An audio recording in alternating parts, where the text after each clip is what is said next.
This telecast of our signal to our off-track betting parlors is authorized by Supreme Ventures Racing and Entertainment Limited for the sole use of our licensees.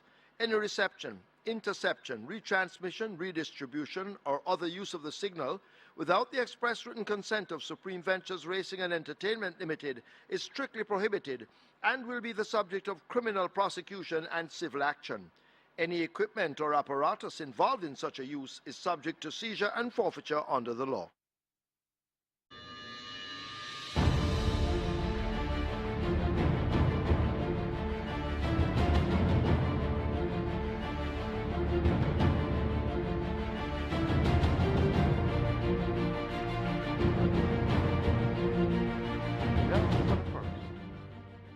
Perfect start. Ava's Sunshine shining brightly early. There goes Sky Rizzy.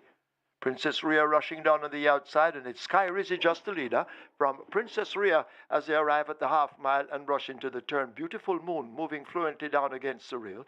Tapping in is next, just about 4.5 lengths off that lead. Ava's Sunshine has backed out of it, accompanied by Baby Love on the outside, and a Lion Charmer trails but now begins to make progress as the field arrive at the 5/16. Catch Sky Rizzy if you can. Beautiful Moon trying her best to do so as Sky Rizzy the colt will turn for home with that lead. Beautiful Moon turning out wide and needs to find some 4 or more lengths as Sky Rizzy continues to pour it on inside the final 3/16. It is Sky Rizzy opening up a huge gap. The rider a busy man as they float past the furlong pole. Beautiful Moon chasing best of the rest, but this Sky Rizzy is not for catching inside the final 16th. It's Sky Rizzy and Shamari Muir. They romp the first event. They take the King is Born distinctly Irish by maybe 10 or more. Beautiful Moon is second. Lion Charmer third. Tapping in has finished in fourth.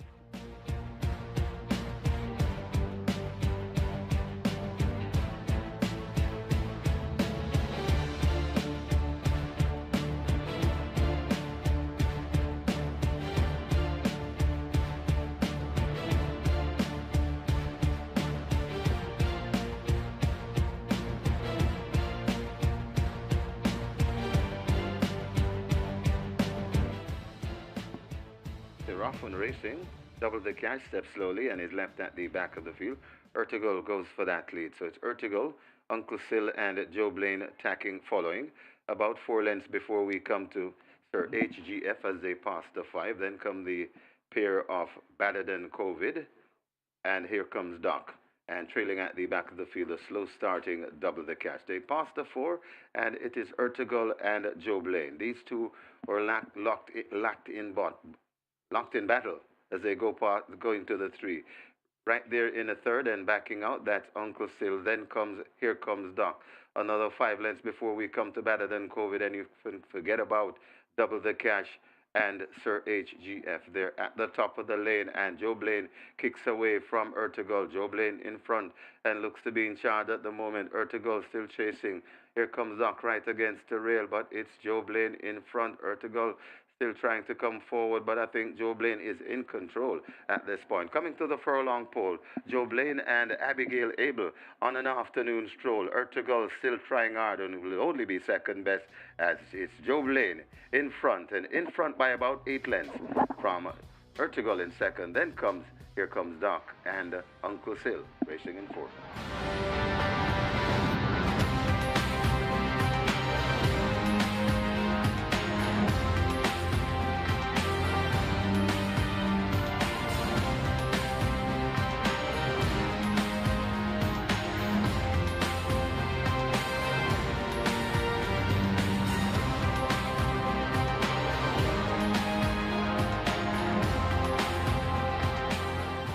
meters, 5 furlong straight. Now they're off. Here's Start, Phonometer, and Melmick nearest to us, both now being urged to get closer. On the far side, a surety races up with Babylon Will Fall. Perlina's Choice is showing some speed. Just Move In is also showing some dash in the early exchanges, but they make their way now toward the final 3. Melmick right under the stands, getting that stick already.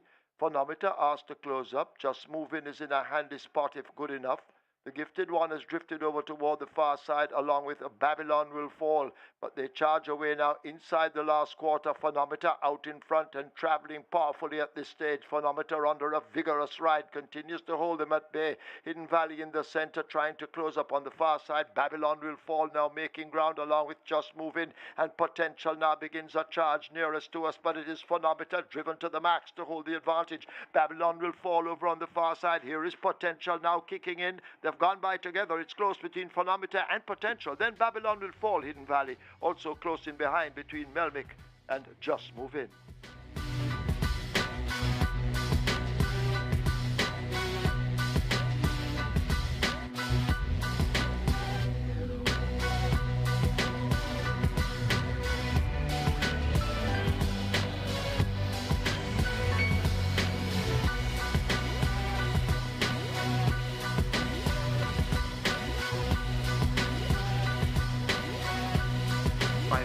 Straight the trip, ready for a start, and they're off right away. Dancing in the Breeze gets a good one in the middle. Over to the near side, that Heart of the Sea, also in the mix, that's a Big Man Biden and a Sticky Don. Over on the far side, Genealogy and Lion Talk. They spread right across the track as they come towards the 3 furlong point.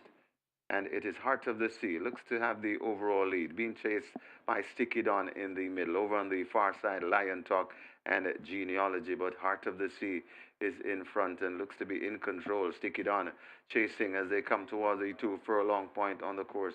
Then comes Big Man Biden. It's Heart of the Sea and Abigail Abel.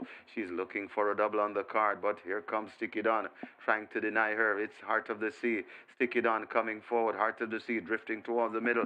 It looked with that lead. Sticky Don trying to get to Heart of the Sea. Heart of the Sea keeps on rolling. It's Heart of the Sea in front of Sticky Don and Abby Abel. She has a double. It's a double for Abby Abel. Sticky Don make that. Heart of the Sea beats Sticky Don. Then comes Big Man Biden and Lion Talk.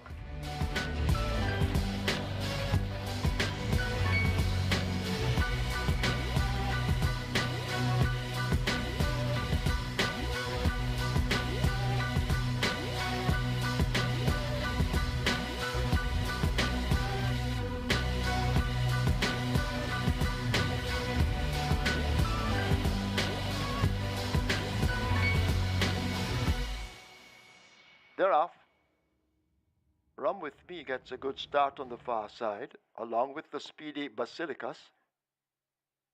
Racing nearest to us, that's Lord Berkington tacking across.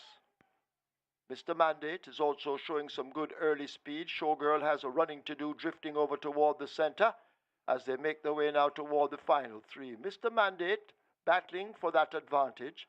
Lord Berkington right against the stand fence. Further back to Showgirl now asked to come on with a Rum With Me and Basilicus, but Mr. Mandate looks to have the overall lead. Lord Berkington challenging right against the stand fence. On the far side, a Rum With Me and Basilicus. Showgirl trying now to get into the action under the left-hand stick, but it is Mr. Mandate out in front, inside the final furlong. Mr. Mandate continues to lead the field. Rum With Me now asked to get closer, but Mr. Mandate under a vigorous ride maintains the advantage under Roger Hewitt. They won't stop Mr. Mandate and Roger Hewitt. They take it by maybe 4 lengths. Vanquisher comes on strong to be second over Showgirl, then Rum With Me and the K-Boy.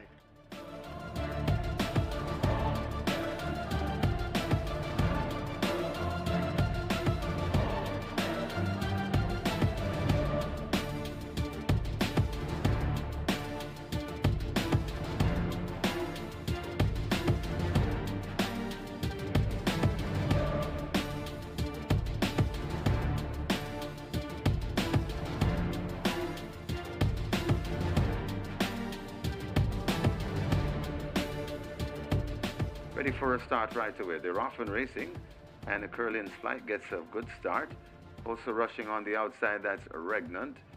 Bad Girl Riri is also in the mix, so Regnant in front of Bad Girl Riri. Right against the rail, that's Curlin Flight. The Good Life rushing out along with Sniper Man right there too. Also there, that's True El Sky in the mix. It's a mad scramble as they head towards the 3 furlong point. Regnant scooting away by 2 lengths in front of the Good Life. John P. is next, right against the rail. That is a Bad Girl Riri. Also coming on, that is Simba the Lion. Then comes a Curlin's Flight.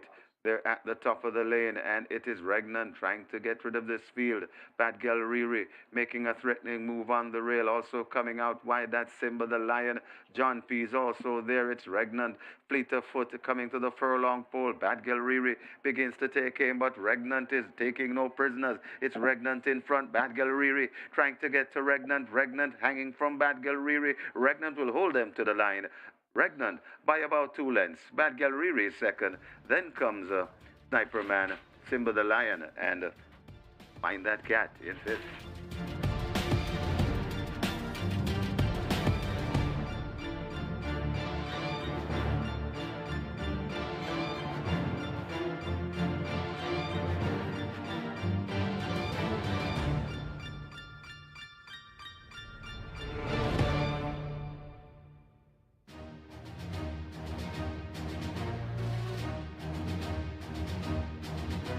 The trip. Heroes Day Stakes Trophy. They're off. Gilbert dawdles in the gate and comes out at the back. Sunity and Chippy took off quickly. She's My Friend attacking, and She's My Friend now goes on to get that lead. Sunity and Chippy racing out wide. They lead the 7. Great Win on the outside of Gilbert. Select Me races ahead of Delay the Game as they make their way now toward the final 6. Behind Delay the Game comes Fly Messenger Fly, now on the go, making mild improvement.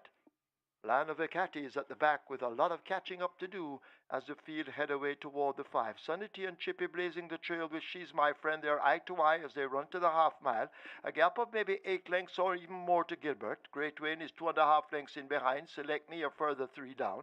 A gap of maybe 10 lengths to Fly Messenger Fly as we have a strung out field. 3 more to Lion of Ekati and Delay the Game races at the back.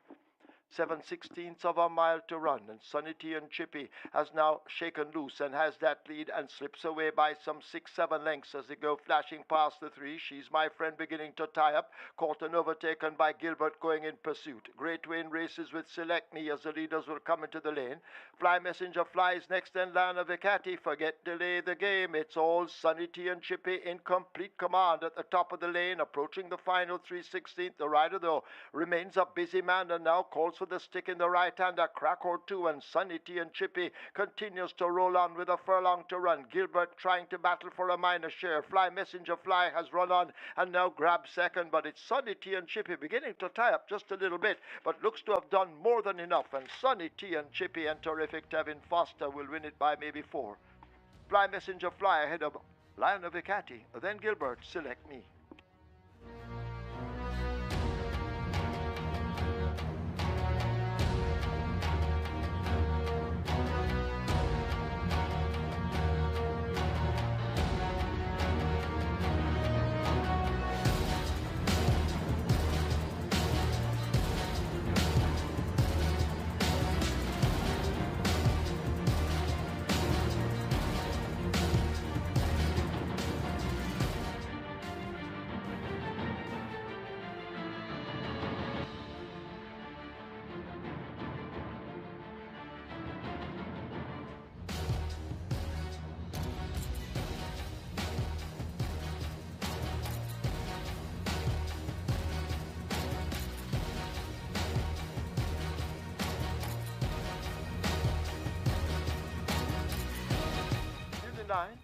They're off for the Gold Cup. Ability just misses it at the start as they run the back stretch and head toward the 6 in the Gold Cup. Rejourne the Pilot sects the fractions. The Speedy She's My Destiny now cuts into that lead as they leave the 6. Just a length separates them. Mahogany races up next. I've Got Magic is racing wide of these. I Am Fred in the red is 5 lengths off that lead. A gap of 5 or more opens up to Perfect Brew, joined by Ability. Down the back stretch they go in the Gold Cup. They make their way now toward the half mile. Rejourne the Pilot will get there first, shadowed by Mahogany. I've Got Magic racing out 3 wide. She's My Destiny now asked to go by the rider. I Am Fred is still in with a chance, leading to find 4.5 lengths. Ability now makes some progress, and the late running Perfect Brew at the back of the field. They're blasted past the 3 in the Gold Cup. They're coming toward the final 5/16th, and Mahogany, the big horse, now picks up that lead and is asked to sprint away from them. It is Mahogany coming into the lane. Mahogany pushed out a 1/4 mile to run in the Gold Cup, and Mahogany is in charge with 3/16 to run. Can they catch Mahogany? You'll have to falter badly as Mahogany comes to the furlong pole with a clear lead. She's My Destiny running on from behind. Mahogany driven to the back. She's My Destiny. The filly beginning to close up. Mahogany under pressure. She's My Destiny charging forward under Ramon the pair. They're meters from the wire. She's My Destiny beats Mahogany in the Gold Cup. Then Ability, Perfect Brew, I Am Fred, and Rejourne the Pilot go by together. I've Got Magic at the back.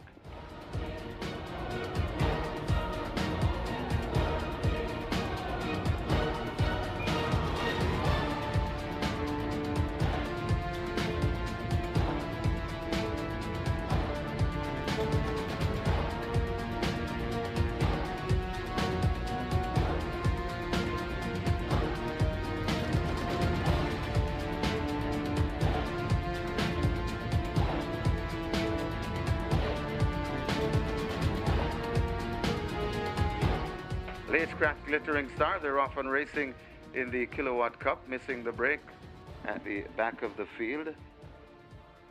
Waterman John, they go towards the, passing the 6, and it is Easy Peasy that makes the lead. Easy Peasy from Sheer to Bend right there too, right between horses that Slam Dunk and Slam Dunk narrowly points. From Sheer to Bend passing the 5, then comes Easy Peasy. Behind those, that's Money Miser, also on the rail and recovering. That's Super Alex. Behind Super Alex, that's all for Love as they pass the 4th. They're heading towards the 3 in the Kilowatt, and it is from Sheer to Bend who assumes the lead. From Slam Dunk racing in second, Money Miser making a dangerous move on the outside.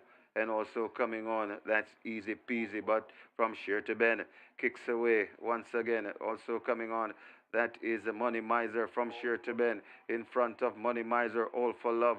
A wall of horses chasing from Sheer to Bend. Also coming on, that's All for Love, but now Money Miser has grabbed hold of from Sheer to Bend. Money Miser, Wow How is coming on the rail. It's Money Miser in front at the furlong pole. Wow How begins to come forward, but Money Miser is not quitting, and Money Miser begins to pull away from them. Money Miser in front and will hold from Sheer to Bend by about 2 lengths. Money Miser beat from Sheer to Bend. Wow, beats Wow How, I should say, Then comes All for Love, Super Alex, and From Sheer to Bend back in fifth.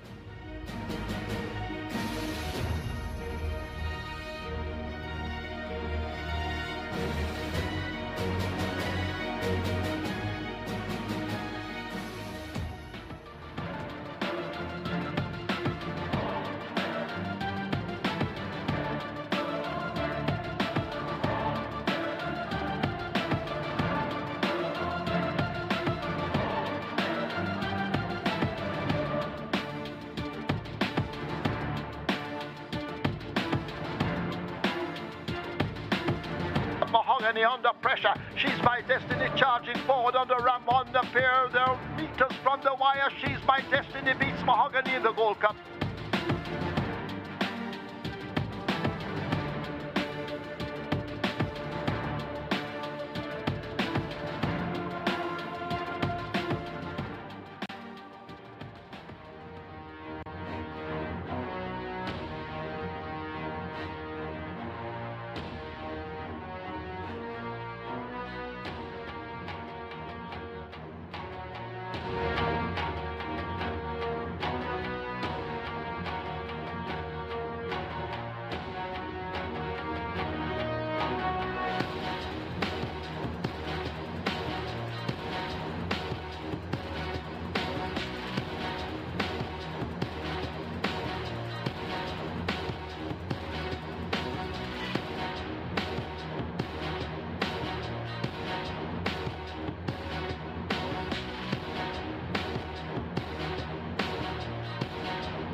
Once again, a very good morning, racing fans, as Supreme Ventures Racing and Entertainment Limited welcome you to the Caymanas Park Racetrack and our off-track betting parlors.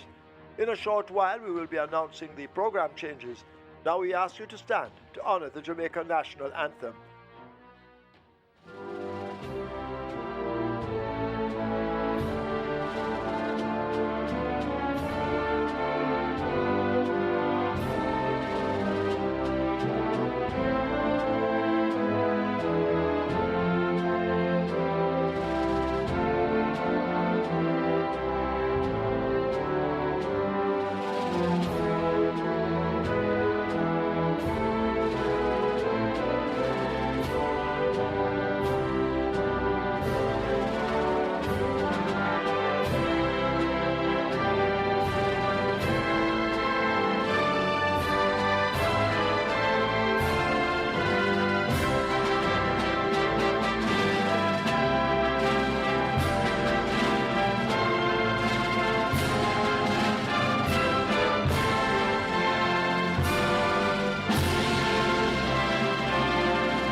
Today's first, we have wagering on High 5, Reggae 6 and Catch 9. Reggae 6 has a single winner bonus in excess of 5.38 million. The Catch 9 has a single winner bonus in excess of 97,000. Scratch number 2, Special Counsel is lame. Race 1, Scratch 2, Special Counsel, lame. Race 2, that's where the Quick 4 begins. Single winner bonus in excess of 567,000. Play Spot 8 wagering also begins race 2. Single winner bonus in excess of 500,000. Race 3, that's where the early pick 5 begins. Single winner bonus in excess of 758,000. Scratch number 1, the gifted one is lame. In the third event, number 1, the gifted one, a late non-starter, lame. Race 4, Twilight 6 wagering begins. Race 5, the late pick 5, High 5 wagering also offered race 5. Scratch number 9, Miss Linton unfit for racing. In the fifth event, Scratch 9, Miss Linton unfit for racing. Race 6, Scratch 1, Rocket Lily is injured. In the sixth event, number 1, Rocket Lily injured. Race 7 offers High 5 wagering, and that's where the late triple begins. Race 8 is the Nigel B. NUNES Memorial Cup. High 5 wagering offered. Race 9, High five wagering. Scratch numbers 5 Superior Sick, 9 Ridgeliner Lame. In the 9th event, take out 5 Superior Sick, 9 Ridgeliner Lame. Myself and Kevin will be back with you later on when the action begins. It's now time to go over to our racing analyst, Mr. Michael Kane, as he tries to help you with your selections, allowing you to leave here with a bag of cash.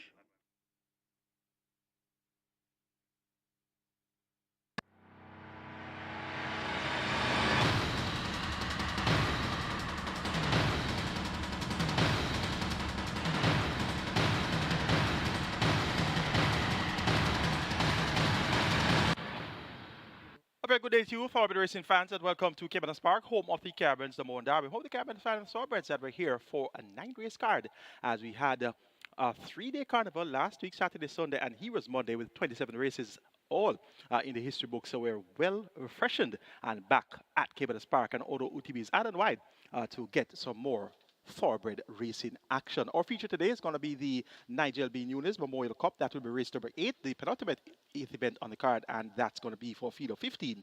They go 1,000 meters straight or 5 furlong straight, and that has a purse of 1.25 million. It's a non-restricted overnight allowance contest.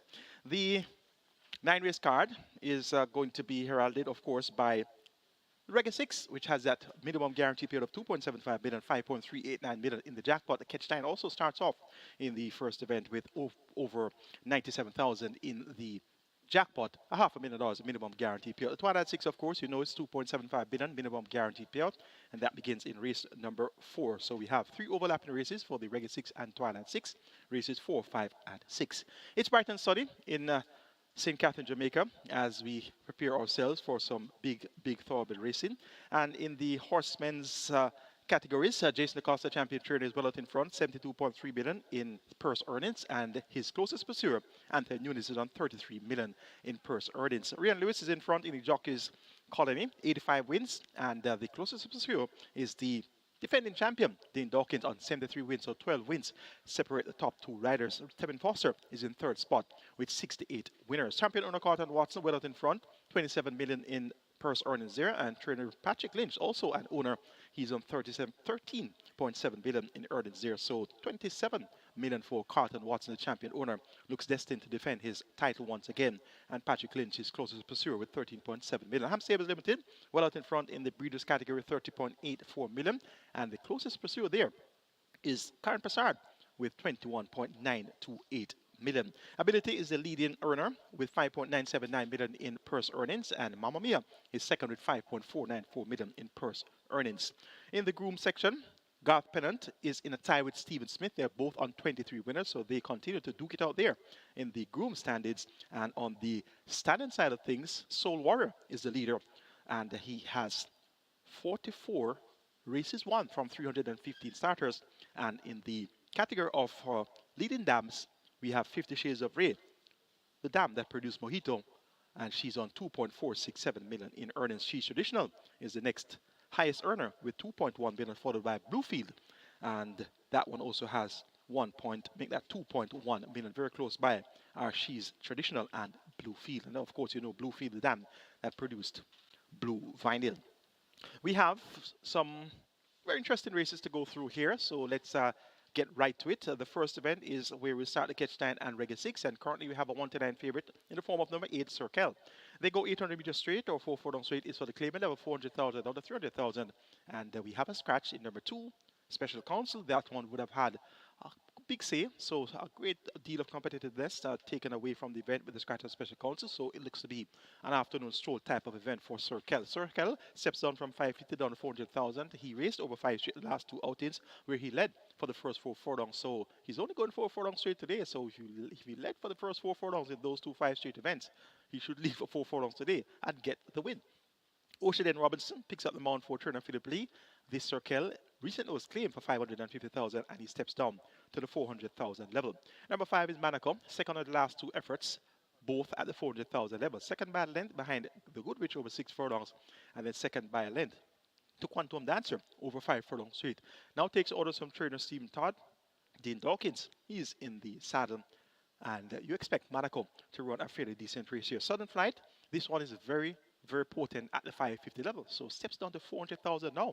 So he should be that much more potent at this lower level. Abigail Abel had a recent double, so she's riding in good nick. And she's aboard here for trainer Greg Fennell. Look for Southern Flight, who has won for Greg Fennell in the past. And if my records are right, Southern Flight was the first career winner for Greg Fennell. So he knows how to get Southern Flight running. Southern Flight formerly trained by Jason Acosta as well. So this one is expected to do well in the first event. Cold Pursuit number 1 ran on to be second by a length and a half, coming off a lengthy break on the 27th of May, that the 23rd of May was second by a length and a half to Southern Flight at 5 straight. It's now 4 straight. Philip Partridge picks up the mount for trainer Ryan Darby and owner Marlon Biggs. Cold Pursuit, not the best drawn at post 1, doesn't have the requisite speed to match the speed of the likes of a Circle and Monaco, but he has a good late turn of foot, and if the speed goes too fast too early, Cold Pursuit could very well capitalize in the deep stretch. Make it 8, 2, 5, and 6, my order of preference for the first event, and that's going to be Circle. Number 2 is actually a scratch, so it's going to be 8, 5, 6, and 1. That's going to be Circle to get the better of Monaco, Southern Flight, and Cold Pursuit, 8, 5, 6, and 1 in the first event. Reggae 6 and Catch 9 both start in the first. Here's a look at my Reggae 6 ticket first and foremost, and then we go over to the Catch 9 ticket. First event, starting off with 1, 5, 6, and 8, Cold Pursuit, Monaco, Southern Flight, and Circle, 1, 5, 6, and 8. Race number 2, 4 and 5, Legal Bomb versus KP Choice. Race 3, kindly note that number 1, the gifted one, is a scratch. Make it 2, 5, and 7, Heroin, Potential, and King Air. Race number 4, singlet number 1, Biblical Legend. Race number 5, 1, 2, 3, 5, 6, and 8, Always Right, Glitter and Magnum, Simple Sensational, Crucial Alexia, Lion Charmer, and Fearless Reina. Race number 6, the catch-out leg of the Reggae 6. Kindly note that number 1, Rocket Lead, is a scratch, and in race number 5, number 9, Miss Linton, is a scratch. Race 6, we're going to go 6, 7, 8, 10, and 11. Soul Amia, Bridal Blush, Bad Gal Riri, Nakamura, and Rods the Indian. Cost of that ticket is, according to my calculations, 7,200. So we'll look at Robert Darby's Reggae 6. Robert Darby's Reggae 6 goes 4, 5, and 8, 2, 4, and 5, 2, 5, 6, and 7. Number 1, Biblical Legend, is single.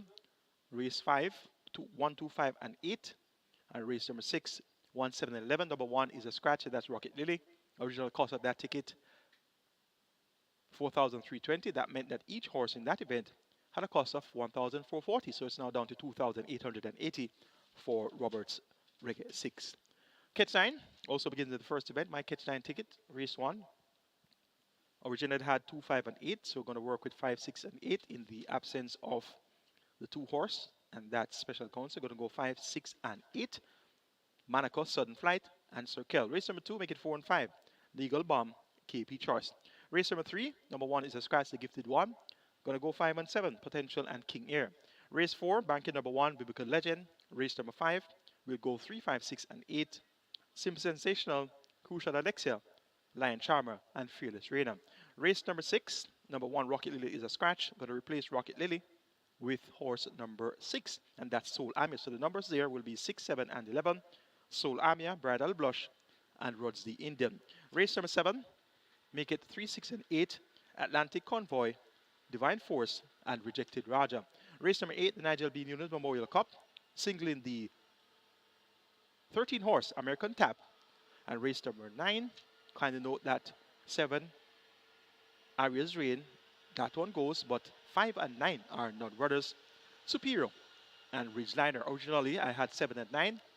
Aria's Reign and Ridgeliner. Ridgeliner is a scratch. I'm going to take 7 and 13, and that's Aria's Reign and Delilah, 7 and 13 to close the Catch 9. 4,320 will get you that Catch 9 ticket. Robert Darby's Catch 9 goes 4 and 8, 2 and 5, 2, 5, 6, and 7.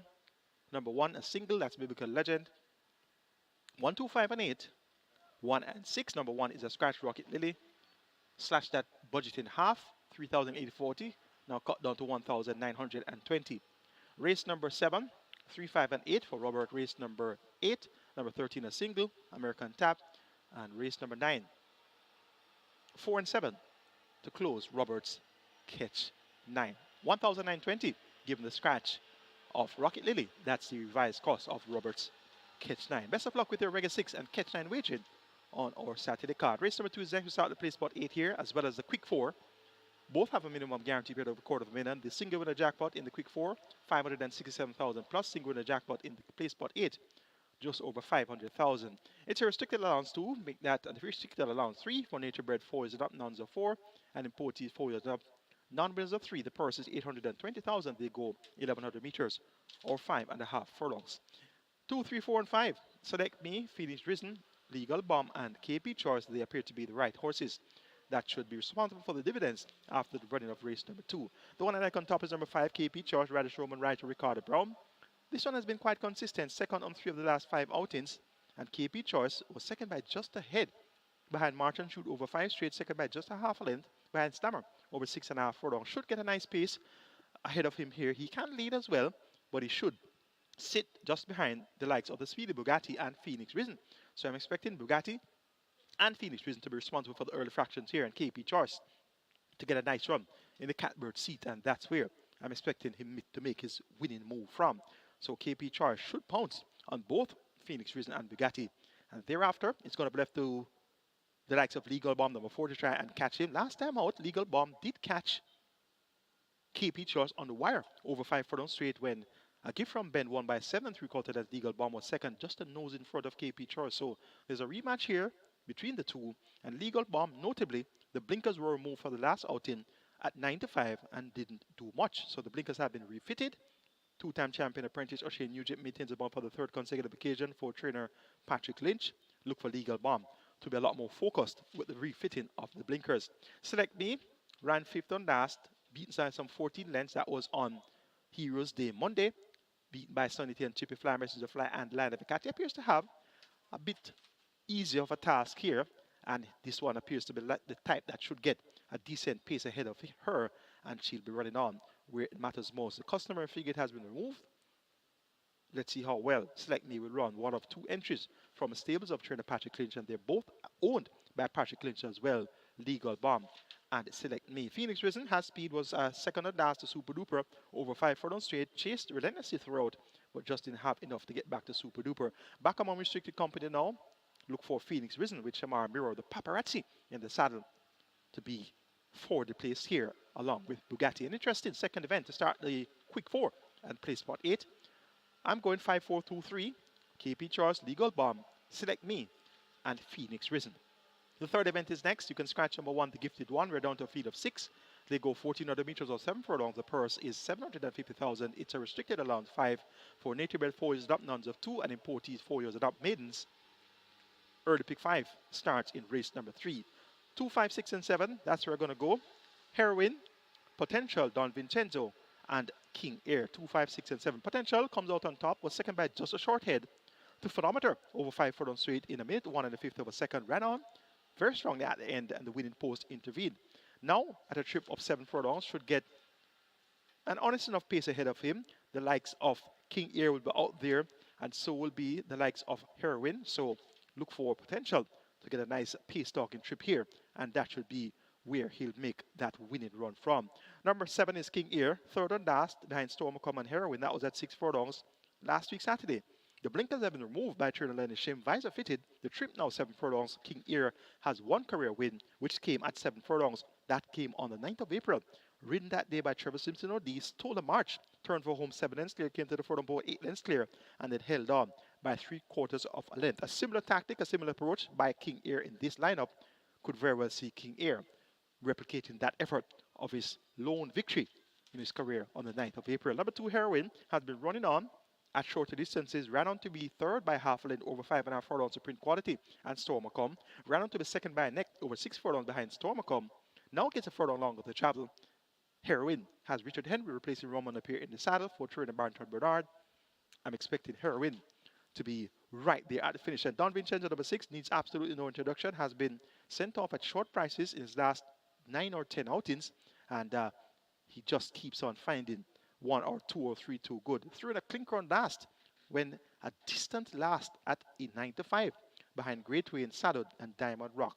It's left to be seen which Don Vincenzo will turn up today. If the real Don Vincenzo turns up, he'll be running on fairly well at the finish. Gonna go 5-7-2-6 in race 3. Potential over King Air. Heroin Don Vincenzo. The fourth event is next. Twilight 6 starts here. Minimum guarantee payout 2.75 million. We have a field of 6. They go 1200 meters. It's for the claimant level 250 to 200,000 for horses who have not earned 180,000 since the 21st of June 2023. My best 4: 1, Biblical Legend; 3, Golden Emperor; 4, Galway Bay; and 6, Crushing Power. 1, 3, 4, and 6. Out of that quartet, 2 are maidens. Galway Bay is still a maiden after 31 attempts. Crushing Power is an 8-year-old maiden after 41 attempts. So Galway Bay is 7 years old and Crushing Power is 8 years old, and they're still maiden. So it's a simple task here for Biblical Legend. Second by 3 minutes of last behind Thunderstrike after leading for the first 5 furlongs in a 7-furlong contest on the 23rd of September. Claim from that event by trainer Stephen Todd. It's now Philip Parchment that's assigned to ride. It's 55 kilos of weight. Biblical Legend basically gets as simple as a task that she could possibly ask for. So she is my firm selection here in race number 4. Crushing Power has speed, should make the lead. Dante Berger rides. Crushing Power, though, continues to falter very badly inside the final 2 furlongs of his races. And that could very well be the case once again. But in this very tame field, we could see Crushing Power being a lot more resolute in deep stretch. That's my second choice. Golden Emperor has been off target the last 5 outings, but he has some form lines of May and June, 3 to 4 consecutive second place finishes. Any of those efforts reproduced here will see Golden Emperor fighting out the finish. Roger Hewitt riding for Joseph Thomas and KT Racing Stable. So we're going to go 1-6-3-4 here in race number 4. Biblical Legend over Crushing Power, Golden Emperor, and Galway Bay. Twilight 6 with a minimum guarantee period of 2.75 million starts in the 4th. Here's a look at my Twilight 6 ticket for our Saturday card. In race number 4, going to start off with a single, and that's number 1, Biblical Legend. Race 5, going to go wide here, 1, 2, 3, 5, 6, 8. Namely, All Is Right, Glitter and Magnum, Simple Sensational, Crucial Alexia, Lion Charmer, and Fearless Rainer. Please note that number 9, Miss Linton, is a scratch. Race number 6, kindly note number 1, the anti-post favorite Rocket Lily is out. Going to go 6, 7, 8, 10, and 11. Soul Army Bridal, Blush, Bad Gal Riri, Nakamura, and Ruds the Indian. Race number 7, going wide again, 1, 3, 5, 6, 8, and 10. Noah Blar, Atlantic Convoy, Easy as ABC, Divine Force, Rejected Raja, and Captain Calico. Race number 8, the penultimate, the feature, NIGEL NUNES Memorial Cup. I'm banking on the local debutant, American Tap. This one has won multiple races overseas, but makes her local debut, and she has really scorched the exercise track. So banking on American Tap. And race number 9, I'm going to go 7, 11, 12, and 13. Please note that numbers 5, Superior, and 9, Ridgeliner, are non-runners. So 7, 11, 12, and 13, Aria's Reign, Blinking Light, From Sheer to Bend, and Delilah. 7,200 will get you that Twilight 6 ticket. Robert Darby's Twilight 6 goes 1 and 3, 1, 2, 5, and 8. 1, 7, and 11. Number 1, Rocket Lily, is a scratch. Original cost of that ticket is 5,760. That meant that each horse in that leg would have cost 1,020. It's now reduced to 3,840 with the scratch of Rocket Lily. Race number 7, Robert says 1, 3, 5, and 8. Race 8, 2, and 13. And race number 9, 1, 4, and 7. Revised cost 3,840. Best of luck with your Twilight 6 version on the NIGEL B. NUNES card. Race number 5 is next. We'll start the late pick 5 here. Minimum guarantee period $250,000. We have a field of 9. Declare to go post towards scratch number 9, Miss Linton. We're down to a field of 8. 1,000 meters straight the trip. The purse $1,050,000. It's a fillies only maiden special weight event for native bred 3-year-olds. 3, 5, 6, and 8 are my best 4, namely Simple Sensational, Crucial Alexia, Lion Charmer, Fearless Reina. Number 3, Simple Sensational, went close to victory over the straight on the 29th of July. Second by a short head to Smart Asset. Smart Asset has come back to win since. Smart Asset has 2 wins from 2 starts, so that's going to be a very great recommendation for the winning chances of Simple Sensational. Was second by length and 3/4 on the 27th of August, over 5.5 furlongs behind Maggie Strix. Any of those 2 efforts reproduced here would make Simple Sensational hard to beat. Number 8 is Fearless Rain. Second of the last two outings, those efforts came at 6 furlongs and 6.5 furlongs. Tries the straight for the first time, and if she adapts well to the straight course, she could very well go one better. Driving the pattern right for trader Greg Fennell and owner Culture Limited. Number 6, Lion Charmer, disappointed on Heroes Day at 4 to 5, followed by 14 and quarter lengths to Sky Reezy. Beautiful Moon and makes a quick turnaround here. Blinkers removed. Roger Hewitt maintains a mount for trainer Patrick Lynch. Look for Lion Charmer to be maybe a bit closer here. She attempts the straight course for the first time in her career, and let's see if she'll adapt to the course. Number 5, Crucial Alexia, has been over the straight already, was second behind Cookie Day at Night. That came on the 10th of September and was served by just 3/4 of a length in that same Smart Asset Simple Sensational event. So this Crucial Alexia was just a half a length behind Simple Sensational that day at 4 furlong straight. So Crucial Alexia clearly must be given the word of respect here, just as much as respect as Simple Sensational. I'm going 3, 8, 6, and 5 in race number 5. Simple Sensational over Fearless Rainer, Lion Charmer, and Crucial Alexia. Race number 6 is next. We start the Strike 4 here. And the Strike 4, the combination of the last 4 races on the card. Minimum guarantee paid is 500,000. We have a jackpot of over 509,000.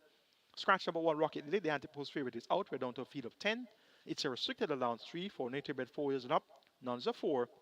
And importees 6 years and up. Nuns of 4. And importees 5 years and up. They go for a purse of 800,000. My best 4 now includes 6 Soul Army, 7 Bridal Blush. They're both trained by Donovan Hutchinson, more popularly known as Dude.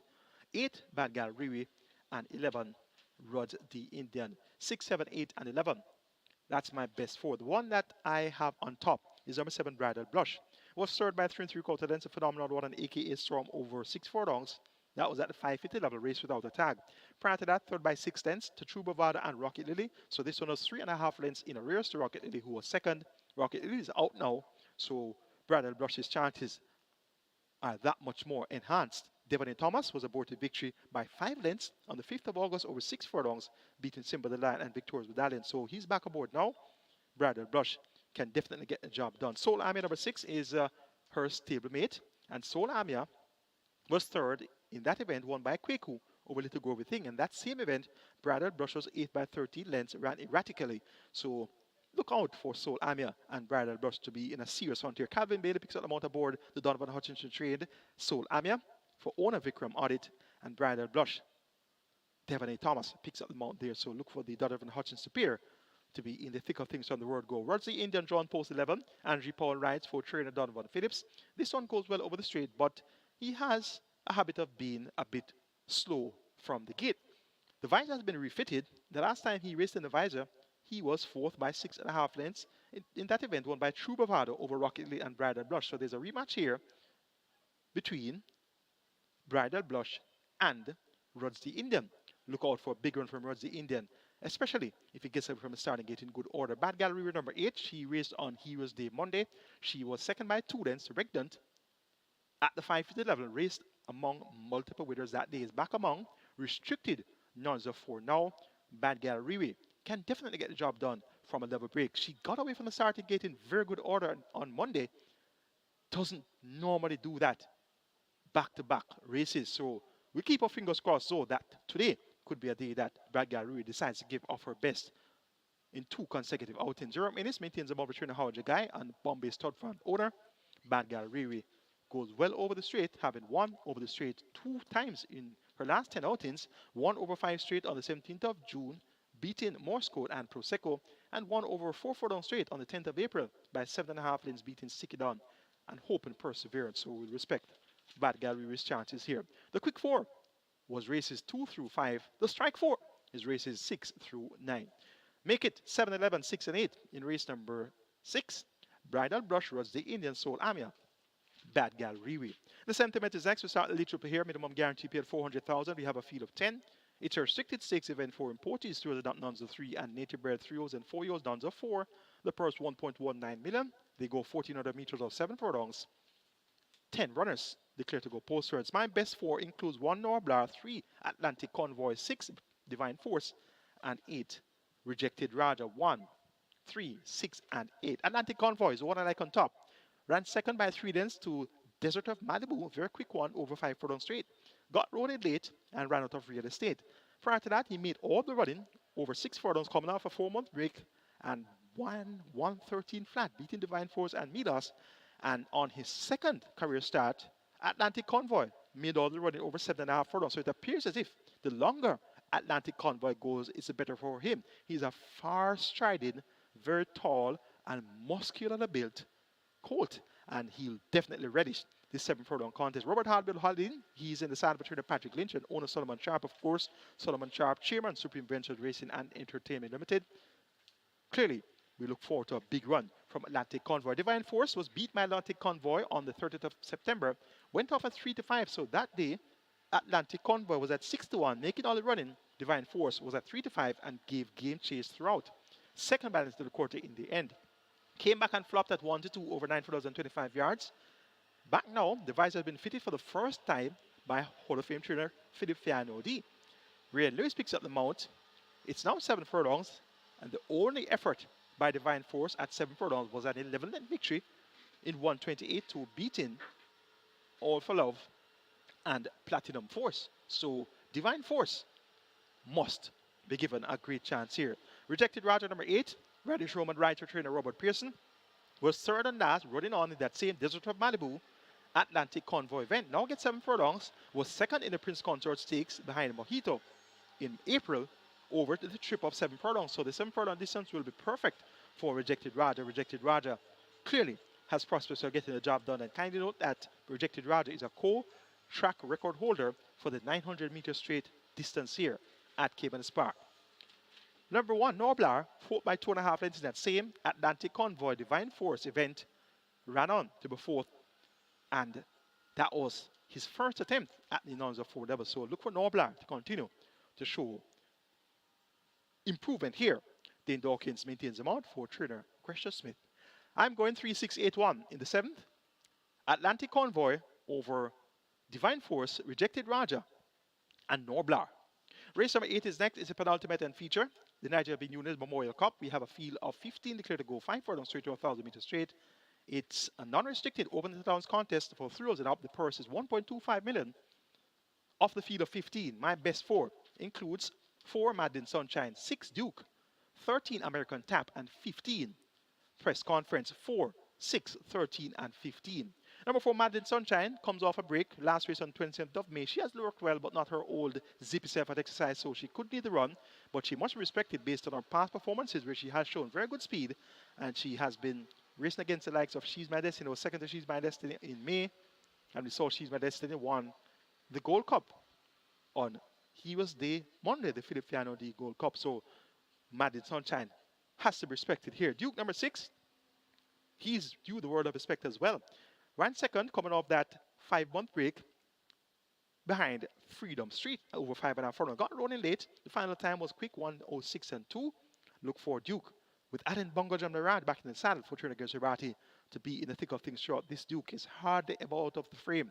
And as you can see on the past performances in the last 10 outings, he has not been worse than 4th. Has actually only been 4th once. The other efforts are either 2nd, 3rd, or 1 win. That was over 6 furlongs in 1:33. That lone win in his last 10 races at the overnight allowance level. So Duke is better than the average overnight allowance performer. So we'll give Duke a very, very big look in here. How about number 13, American Tap? She makes her much anticipated local debut. She's a multiple winner. She's bred in Canada. She won in the USA 4 times already. And she is bred by Tapiture out of the Quiet American Dam, American Castle. Bred Tall Oak Farm, owned with his racing stable trainer Hodge guy Tevin Foster. He'll be aboard, and she'll have Lasix for the first time. Tongue tie also on, and this American Tap has blown a hole in the wind that exercise for her local debut. And I've gotten some reports about this horse doing some mind-boggling times. So whatever happens today, American Tap will clearly be running them off their legs. Reportedly went 34-3 for 3 furlongs straight. Make that 3 furlongs around the bend. 34-3 on the 30th of September. On the 7th of October, 34-2. On the 14th of October, went 46-4 by a minute and a fifth of a second. That's over the straight. And this one has done it quite easily as well. So whatever happens, American Tap will take some catching here. Press conference number 15 has 2 victories over the straight. One came on the 12th of March, won by half a length with 57 kilos and Babuta Harvey beating Ring Charmer. And the other win came on the 23rd of April, 2 1/4 lengths clear with 57 kilos beating Charming Beauty and Ring Charmer. Any of those 2 efforts will be good enough to get the job done here. Richard Henry chips off 3 kilos of the allotted 57 kilo weight. Is going to be 54 kilos here for press conference for owner, trainer, breeder Carl Addison. So press conference of the ones we have seen raced locally already. Clearly, he must be given the word of respect. So we have seen Duke, of course. We have seen Madeline Sunshine, of course. And I have seen press conference, of course. But we haven't seen American Tappers yet. And reports are our eyes will be wide open when the race is over. This one reportedly of multi-mile caliber. So American Tap, with all the hype and all the expectations for her local debut, she gets a vote, number 13, to get the better of number 6, Duke, then 4, Madeline Sunshine, and 15, press conference. The 9th and final, we close the curtains with a field of 11, given the scratch of Superior number 5 and Ridgeliner number 9. So 2 scratches, 5 and 9 are out of race number 9. We're down to 11 horses, and they'll go 1,000 meters straight. It's a restricted allowance 2 for native bred, 3 O's, nuns of 2 and importees, 3 O's and up maidens. My best 4 includes 7, Arias Rain, 11, Blinking Light, 12 from Sheer to Bed, and 13, Delilah, 7, 11, 12, and 13. Number 7, Arias Rain, went over 5 to 1 last and was 5th by length, over 4 straight behind Smart Asset, Flyable Jet, and Ridgeliner. Ridgeliner is another brother. Arias Rain goes well over the straight. Dane Dawkins picks up the mount for trainer Stephen Todd. Arias Rain ran 2nd over 6 furlongs behind Joyce Golden. 2 starts back on the 16th of September, and prior to that, 3 starts back, 3rd by 5 against the Captain Calico and Money Market. I'm giving the edge here to Arias Rain. She should be able to get the job done from a level break. Number 13 is Delilah, has good speed, drawn widest of all, on in monies for Ian Passard and PJK team. Look for Delilah to try and chant a course here and be the one to catch from the stand side draw. Number 12 is from Sheer to Bend, showed good speed on Heroes Day Monday, led for the first 4 furlongs in that 7 furlong contest, and then weakened to finish 5th by 6.5 lengths. Had Lasix removed that time around and clearly showed a lot of speed. Didn't tail off as he normally does, so that could be an indicator of a positive effect of the removal of Lasix from Sheer to Bend. Definitely, he has to be respected here. Radish Roman maintains the mount for Alfred Brown, figure it on, cheek pieces off. Let's see how well from Sheer to Bend will adapt to the straight course. And number 11 is Blinking Light, 5th on last to Digital Light. His stablemate, Digital Light, was ridden by Tevin Foster. So Tevin Foster rode Digital Light for Gary Griffiths and JJ Tash to victory last Saturday. This week Saturday, Tevin Foster picks up the motorboard Blinking Light. Hint, hint, hint. Tevin Foster clearly would love to win on Blinking Light, just as he did on Digital Light for the connection. So that in and of itself is going to be great encouragement to use Blinking Light on all our exotics. Make it 7, 13, 12, and 11. My order of preference for the 9th and final, Arias Rain over Delilah from Sheer to Bend and Blinking Light. That's my analysis. That's my perception of the outcomes of our 9 races to be run here today at Caymanas Park. And indeed, I sincerely hope that that would have been enough guidance for you to make your decisions in your handicapping and when you're doing your final selections for your permutations. Reggae 6 pool is already at 3.9 million, so that will go over 4 million in another couple of seconds. And the catch time is at 550,000, and that will certainly approach $1 million by the time they're sent on their way. Have a great day wagering here at Caymanas Park, all our OTBs island-wide, as well as on the Embed platform, NaraBets, Express Bet, the Woodbine mobile betting platform, as well as on FanDuel. Best of luck, and I hope you win a lot of cash today.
Horses take the track for the first. It's for 3-year-olds and up, an optional claiming event, 400,000 to 300,000 the tag. Also, native bred 5-year-olds and up, non-winners of 3, and imported 6-year-olds and up, non-winners of 4, the distance 800 meters straight. Number 1, Cold Pursuit, make the weight 54.5 kilos. Scratch 2, Special Council name. 3, Chinese Music, 51. 6, Sudden Flight, 51. 7, Paulina Forever, 55. Wagering on the double event, Exacta, Quinella Trifecta, Superfecta High 5, Rolling Triple. Reggae 6 and Catch 9, they both begin here. Reggae 6 has a single winner bonus in excess of 5.389 million. Catch 9, single winner bonus in excess of 97,000.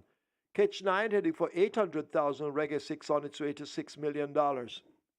Get your bets on. You have 6 minutes to do so.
Hello again, Thoroughbred Racing fans, and welcome to Caymanas Park, home of the Caribbean's #1 Derby, home of the Caribbean's finest thoroughbreds, and we have 9 races in store for you today. The feature is the NIGEL B. NUNES Memorial Cup. That will be race number 8, the 8th and penultimate. Let's take a quick look at race 1, and then we hop over to the man that's more popularly known as the fixed odds man. His right name is Dallas Baker. Let's take a look at race 1. Top selection here goes to number 8, and that's Circle. 1 to 5, Ocean Robinson riding for Philip Lee, has good speed, led for 4 furlongs in his last 2 races at 5 furlongs straight, so 4 furlongs straight the trip today, and that says that Circle will lead for 4 furlongs and win, so 2 to 5 for the very short price favorite. For second, make it number 5, Monaco, second in his last 2 outings, Dane Dawkins, he's in the saddle for trainer Stephen Todd. Monaco could very well fill the exact spot here. For third, going to go for number 6, Sudden Flight, with Abigail Abel in the saddle. 10 to 1 for Sudden Flight. That's a good price. Abigail had a recent double, so she's riding in good nick.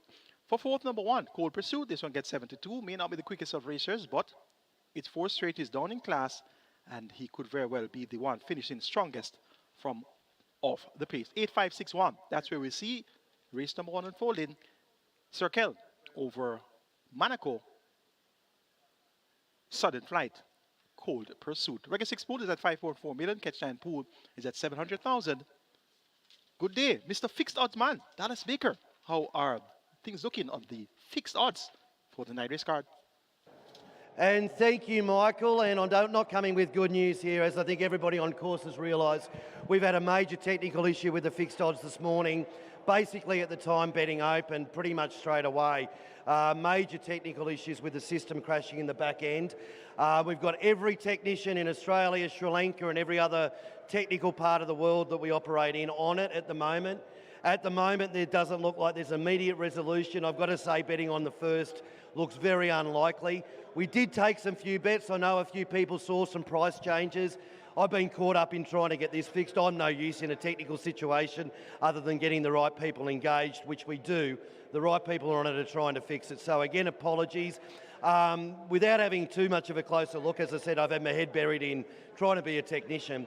I think it was easy as ABC, and Sir Kell were the two major price changes early on, but we really only had betting open for about 2 minutes or thereabouts. There might be another one. I think Excessive Force might have been another one that was in the first rung of bets. But really, as I said, we were open for about 2 minutes until everything, the proverbial, hit the fan. So all I can say is our greatest apologies. We're as frustrated as you because we're here and we want to bet you as much as you want to bet. We're doing everything we can to get it up and running. So just please be patient, and as soon as we get it up online, we'll put the message straight across the course and we'll start betting, because that's what we need here to do. But as I said, I would probably, you know, who knows, there might be a miracle in the next few minutes, but I'd probably think the first is out of play now. And hopefully we can get this rectified for race 2. But as soon as it's back on, we'll let you know. Again, a million zillion apologies, but we are as frustrated as you are. But thanks for your patience, and we'll keep you updated. Sorry I can't give you any more, but that's about the status of fixed odds betting at the moment at Caymanas Park. Sorry about that.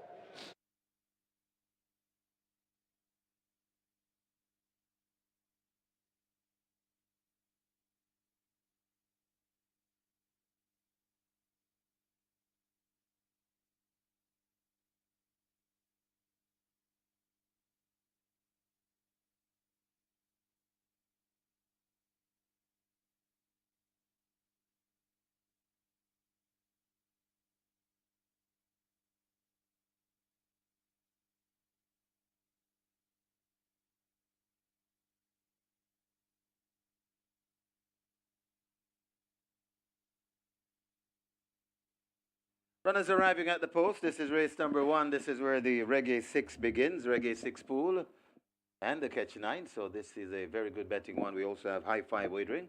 Lovely High 5 pool. That's approaching 300,000.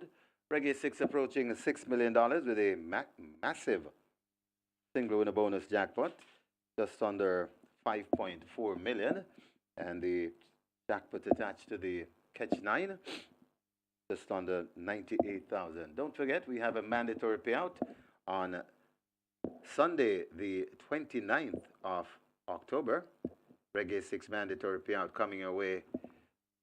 The month-end mandatory payout on the Reggae 6. And that's the date is on the 29th of October. Once again, the High 5 pool approaching 300,000. The Catch 9 pool approaching 800,000. Reggae 6 getting close to 6 million. Ketty bets on. Runners arriving at the post.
May I have your attention? We now have a late scratch here in the first. Number 7, Folina Forever, scratched by order of the stewards on the advice of the vet. Scratch number 7, Folina Forever, now scratched here in the first event.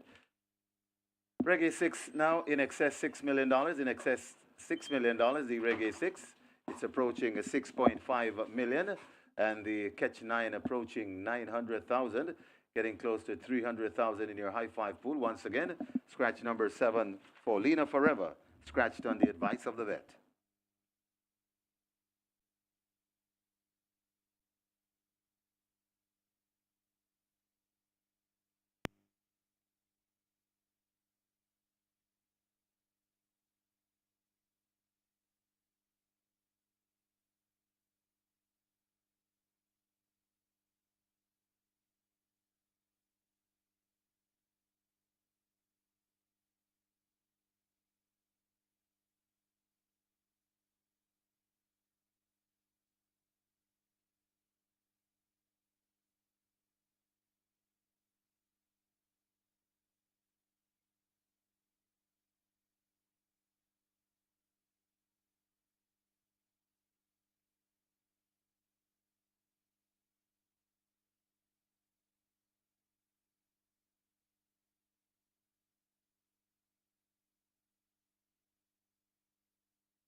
They're closing up the front of the gates. In preparation for loading, you need to get your bets on. Catch 9, heading for 900,000. Reggae 6 on its way to $6.5 million as Cold Pursuit approaches gate 1. High 5 on its way to 300,000, but you need to get your wagers on. Horses loading, Cold Pursuit the first one in. Rider off Manaco. They've opened the front of gate 5 to accept Manaco. Dane Dawkins waiting in the wings. Need to hurry and wager now.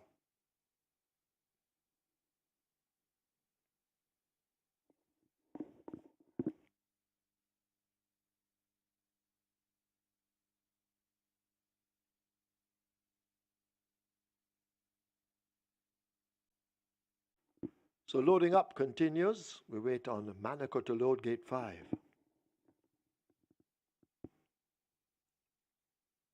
So Manaco being pulled into gate 5 loads. Up goes Dawkins.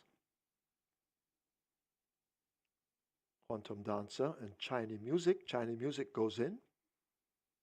Up comes Quantum Dancer to load at 4. Terrific Tevin Foster. A True Shake. Sponsored rider.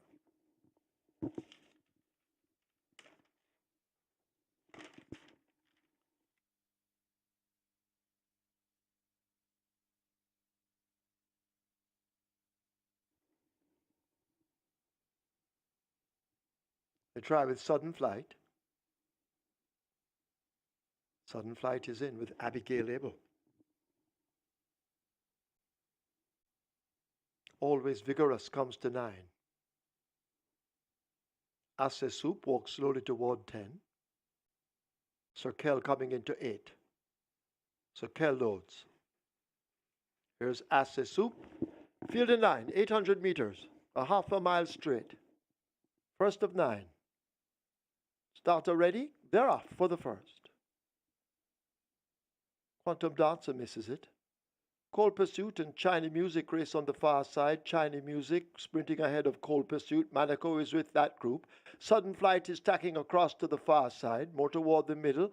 Nearer to us in the red cap, that's Sir Kell running a big one. Asse Soup is handily poised in the early exchanges and may have that overall lead as they charge up toward us. Always Vigorous races right against the stand fence. Quantum Dancer has drifted over there too, but they charge up toward us, and it's Asse Soup out in front from Sir Kell and a Sudden Flight. Asse Soup with that lead. Sudden Flight now delivering a challenge, and Sudden Flight skips to the front. It is Sudden Flight with that lead. Manaco running on strongly on the far side, but Sudden Flight and Abigail Abel, she's more than able. They get there first. It's close between Circle and Monaco, also close between Asset Soup and Cold Pursuit.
In the winners enclosure, the unofficial winner of race number 1 and number 6, Southern Flight, 5-year-old Dark Bay Gelding by natural selection, Making Joy by Alicius.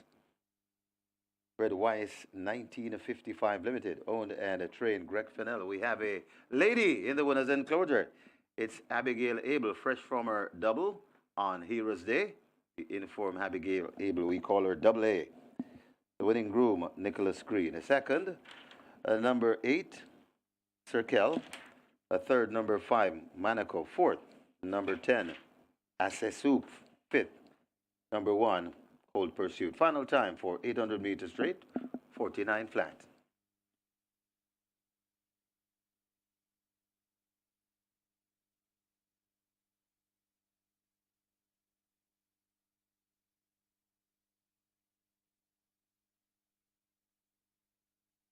We have claims in the first. 5 Monaco. 8 submitted, 2 void. Nicholas Smith for David Reed. Nicholas Smith claims Monaco for David Reed. 8 claims submitted for number 6 Sudden Flight. 1 void. Anthony Dixon for Lancelot Ellis. Anthony Dixon claims Sudden Flight for Lancelot Ellis. 8 Circle, 15 submitted, 2 void. Patrick Taylor for himself. Patrick Taylor claims Circle. 2 claims submitted for number 9 Always Vigorous. Junior Panton for Derek Satchel. Junior Panton claims 9 Always Vigorous for Derek Satchel. And 2 claims submitted for number 10 Asset Soup. Byron Davis for K&R Syndicate. Byron Davis claims 10 Asset Soup for owners K&R Syndicate.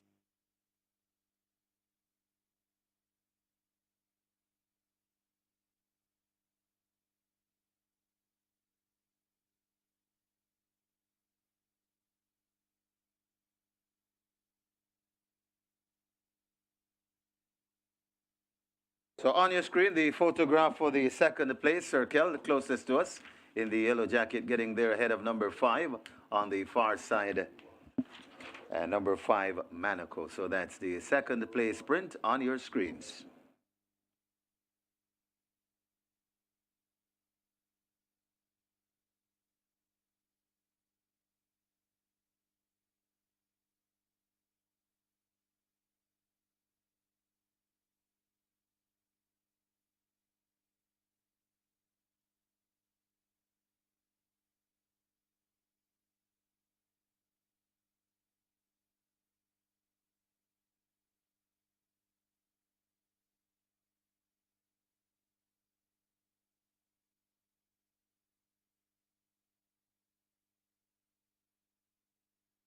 Starter ready? They're off for the first.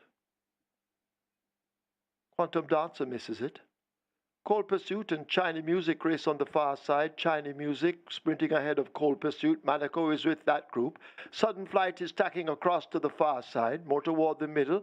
Nearer to us in the red cap, that's Circle running a big one. Asa Soup is handily poised in the early exchanges and may have that overall lead as they charge up toward us. Always vigorous. Races are right against the stand fence. Quantum Dancer has drifted over there too, but they charge up toward us, and it's Asa Soup out in front from Circle and a Sudden Flight. Asa Soup with that lead. Sudden Flight now delivering a challenge, and Sudden Flight skips to the front. It is Sudden Flight with that lead. Monaco running on strongly on the far side, but Sudden Flight and Abigail Abel, she's more than able. They get there first. It's close between Circle and Monaco. Also close between Asa Soup and Cold Pursuit.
Result of the first now official. Horses to the testing barn. 6 Sudden Flight, 10 Asa Soup. 6 and 10 both go to the testing barn.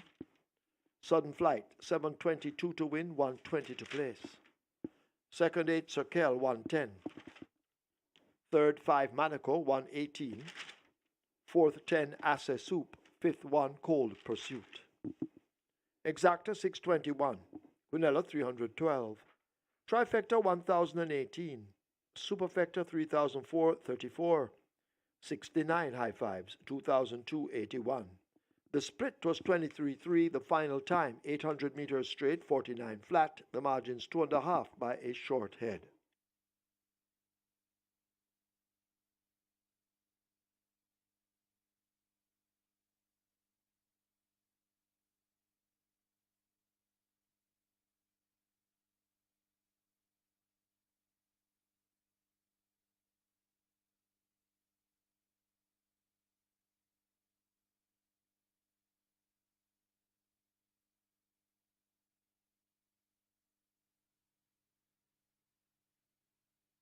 Remember, gambling is just a game. Choose to gamble responsibly. Set a budget. Avoid chasing losses. And stop gambling when you reach your money limit. For gambling help, call RISE 888-991-4146.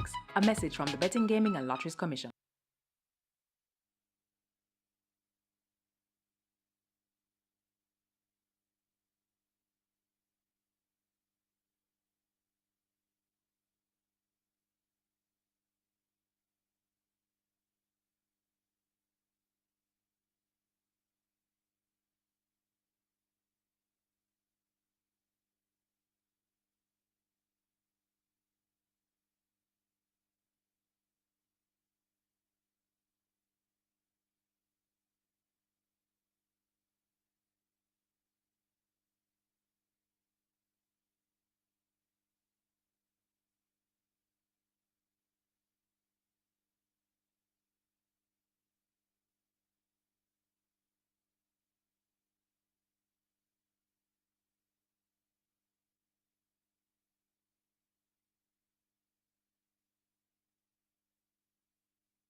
Your attention, please. Jockey Ray and Lewis down for the day.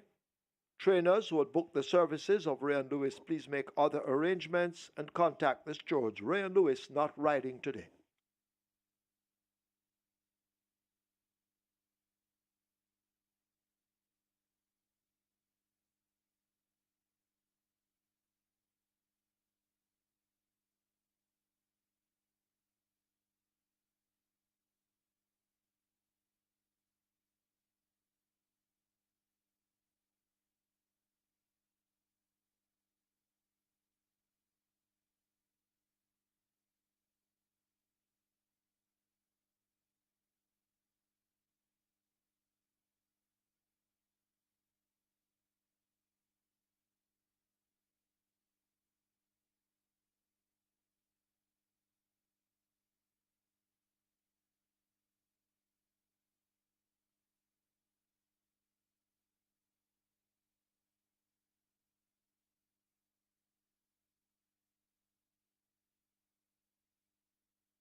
The bracket 6 gets off to a start at odds of 6-1 with Sudden Flight, Abigail Abel in the saddle there for trainer Greg Fennell, and Abigail Abel had a double recently, so it's quite fitting that she starts off the card today at 6-1 with Sudden Flight. Sudden Flight, formerly trained by Jason Acosta, actually won to give trainer Greg Fernandez first career win. And he reclaims Sudden Flight and gets another win with Sudden Flight. So 6-1 for Sudden Flight to start the Regular 6. And that's a good way to start your Regular 6. 1,746 live tickets. 4.5 in a plus in the event pool. Catch 9 starts off with 174 live tickets with 639,000 plus in the net pool. It's time to start the quick four.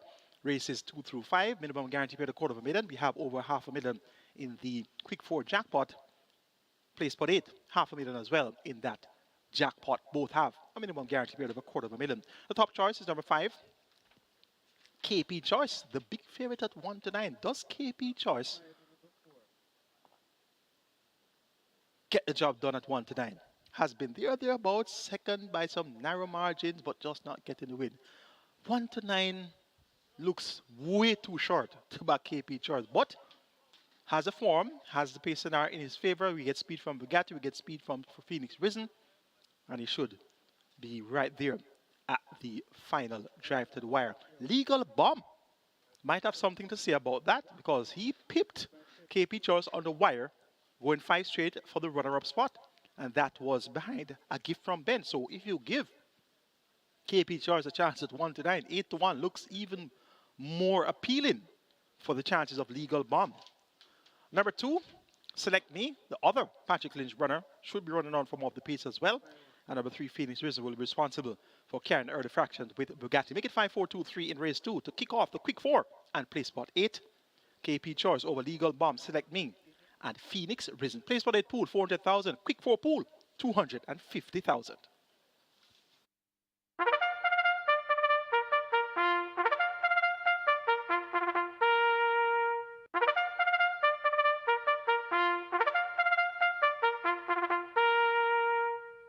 Horses take the track for the second. It's a restricted allowance 3 for native bred 4-year-olds and up, non-winners of 4. And imported 4-year-olds and up, non-winners of 3, the distance 1,100 meters. Number 1, Bugatti, make the weight 50.5. 2, Select Me, 49. 3, Phoenix Risen, 54.5. 6, Pretty Girl, 52.5. Wagering on a double event, exacta, trifecta, rolling triple. This is where the quick 4 and the play spot 8 both begin. The quick 4 has a single winner bonus in excess of 567,000. The play spot 8 in excess of 500,000. The quick 4 on its way to 300,000. The play spot 8, 500,000. 7 minutes. Get your wagers in.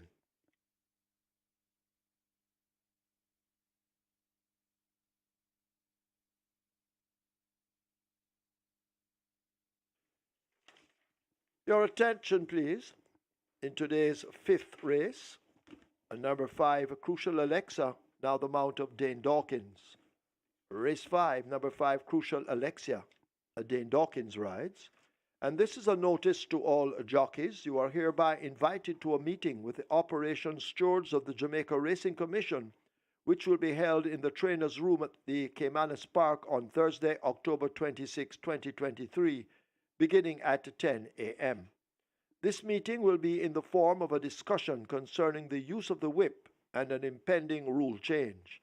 Specially invited guest speakers will be former champion jockeys Winston Griffiths OD and Charles Hussey OD, who will engage us all in conversations and demonstrations about the merits and demerits of using a whip during a race. Please ensure you all attend, as your input in this project is important. Thank you.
Your attention, please. Natalie Berger will not be riding for the day. Natalie Berger down. Race 4, number 6, Crushing Power, now the mount of Richard Henry. Richard Henry rides 6, Crushing Power in the 4th. Runners arriving at the start.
Closing up the front of the gates for the start of race number 2, the quick 4 starts here. Very attractive quick 4 pool.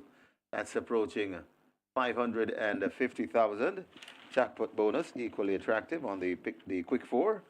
Quick 4 single winner bonus jackpot in excess 567,000.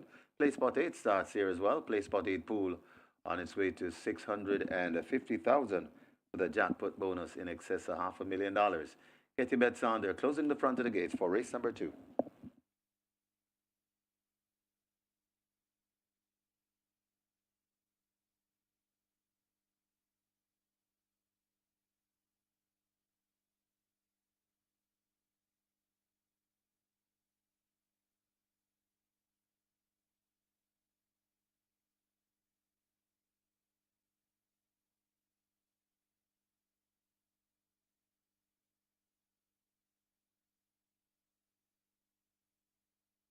Horses loading. Last chance to make your wagers. The runners are loading.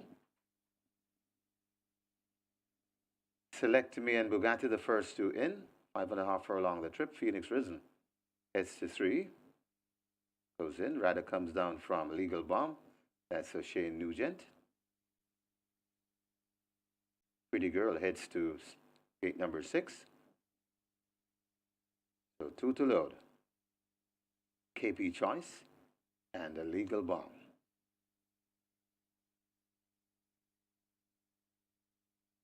Legal Bomb goes in. Gent will climb aboard, and the final one will be KP Choice, the 5 firm favorite here in the second. They're all in.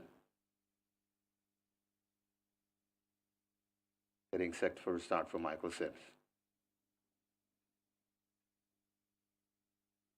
They're off and racing. Stepping a bit slow, that's Pretty Girl and Select Me. As Phoenix Risen goes into an early lead as they pass the 5. Bugatti tracking in second. Coming down on the outside, that's KP Choice. Then comes Legal Bomb.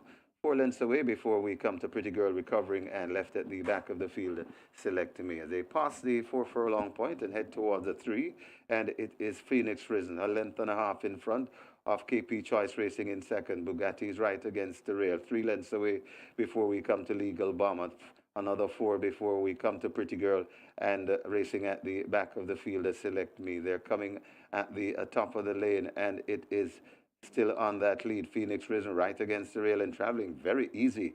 That's KP Choice. And KP Choice now skitters through and gets that lead and quickly opens up about 5 lengths already. Coming to the furlong pole, KP Choice. It's a matter of how far this victory will be. KP Choice in front and firmly in control. Legal Bomb is running on for the spoils. Also coming on that Select Me, but it is KP Choice in front and in charge. Large and in charge in the second. Running on for second, that's Pretty Girl. It got tight for third between Select Me and Bugatti.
And the winners enclosure, the unofficial winner of race number 2, number 5, KP Choice, a 4-year-old bay coat by Nashit. Drop Them by Stormcraft. Bred Leroy Aiken and Ryan Montague, I should say. Owned Patrick Calder and Ricardo Brown, who is also the winning trainer. The winning rider, the Sneaky Fox, Radish Roman. The groom, Nevis Swaby. Second, number 6, Pretty Girl. Third, number 2, Select Me. Fourth, number 1, Bugatti. Final time for 1100 meters, 1:08 and 1.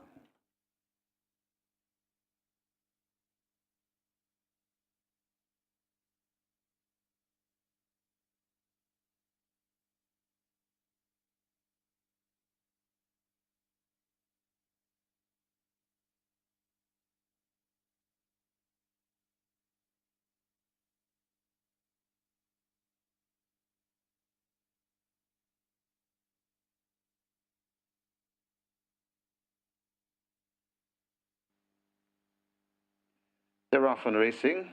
Stepping a bit slow, that's Pretty Girl and Select Me. As Phoenix Risen goes into an early lead as they pass the 5. Bugatti tracking in second. Coming down on the outside, that's KP Choice. Then comes Legal Bomb. 4 lengths away before we come to Pretty Girl recovering and left at the back of the field, Select Me. As they pass the 4 furlong point and head towards the 3, and it is Phoenix Risen, a length and a half in front of KP Choice racing in second. Bugatti's right against the rail. 3 lengths away before we come to Legal Bomb. Another 4 before we come to Pretty Girl, and racing at the back of the field, Select Me. They're coming at the top of the lane, and it is still on that lead. Phoenix Risen right against the rail and traveling very easy. That's KP Choice. And KP Choice now skitters through and gets that lead and quickly opens up about 5 lengths already. Coming to the furlong pole, KP Choice. It's a matter of how far this victory will be. KP Choice in front and firmly in control. Legal Bomb is running on for the spoils. Also coming on that Select Me, but it is KP Choice in front and in charge. Large and in charge in the second. Running on for second, that's Pretty Girl. It got tight for third between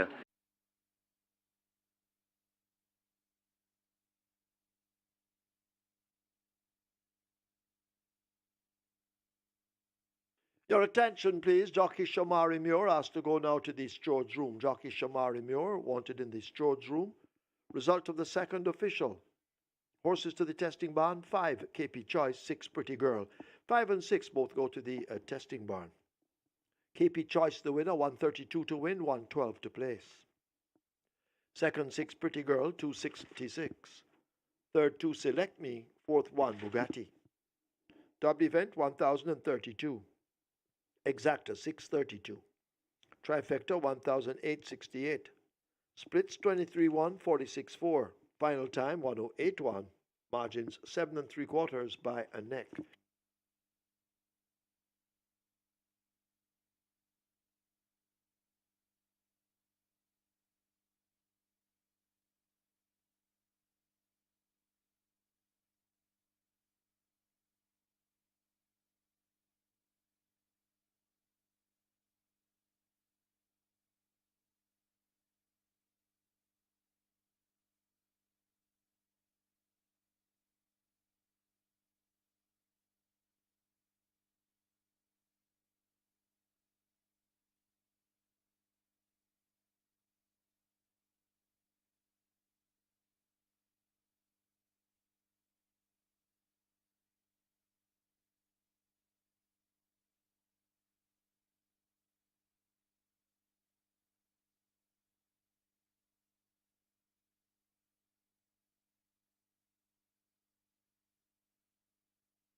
No problems there for the big favorite KP Choice in the second event. Finally gets the job done at the non-winners of 4 level. Good ride by Radish Robin for trainer Ricardo Broad, more popularly known as Kim. Pretty Girl ran on to be second at 20 to 1. The exact payout there, 632. And the first double pays $1,032. So good dividend so far on the night race card. Live ticket count on the regular 6, 1,630 with 4.5 million in the net pool, and the catch 9 has 160 tickets intact with over 639,000 in that net pool. It's now time to start our early pick 5. We have a field of 6, given the scratch of number 1, the gifted 1. They go 1,400 meters or 7 furlongs, and it's a restricted allowance for 5 for folios and up nuns of 2, and in Porties, folios and up maidens. The purse is 750,000. Let's take a look at race number 3. Top selection here is number 5, Potential. Jordan Barrett rides for trainer Patrick Lynch and owner Joyous Racing. Potential was second by just a short head over 5 straight behind Phonometer when racing on Heroes Day Monday. Takes a quick turnaround. Back here now 2 furlong down of the travel. Potential is definitely the horse to beat here. Number 7, King Air, gets 7 to 2. Has speed, gave relentless chase to Storm Come on Saturday the 14th of October. That was over 6 furlongs. Now gets a furlong along the travel. Blinkers removed, visor fitted by trainer Lenny Shim. And the champion jockey Dane Dawkins has been called to ride King Air. Looks like it to make the lead here and will be the one to catch. Number 2, Heroine, will be running on in the final furlong and a half, as she has done in her last 2 outings at 6 furlongs and 5.5 furlongs. Gets a furlong long of the travel now from that 6 furlong assignment last Saturday. And it's highly likely that Hero will be finishing very effectively here. Richard Henry rides, returner Barrington Bernard. Evil Money, the very strong second choice in the betting, is Heroine. Number 6, Don Vincenzo, gets 13 to 1. Radish Roman, he rides for Stephen Todd. This one through a clinker last when finishing a distant last. Hopefully, he'll be able to do himself justice here. Not getting much attention in betting at 13 to 1, but it'll keep him on the right side. Make it 5, 7, 2, 6 in the third. Potential over King Air, Heroine, Don Vincenzo. We understand that the fixed odds system is still having technical difficulties, so we appreciate your patience and be quite sure that the technical team, as you heard the fixed odds man, Dallas Baker, say, the technical team across the globe, Australia, as far as Australia, they're working assiduously to get the fixed odds system back up and running. So we crave your patience until that has been rectified. In the meantime, you have the tote to wager. It's pick 5 time. You have double exacta, trifecta, win, place. Pick 5 begins here. $250,000 minimum guaranteed payout, 758,000. And that's single with a bonus. All up for grabs. Wager early and best of fortune.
Horses take the track for the third. It's a restricted allowance 5 for native bred 4-year-olds and up, non-winners of 2, and imported 4-year-olds and up maidens.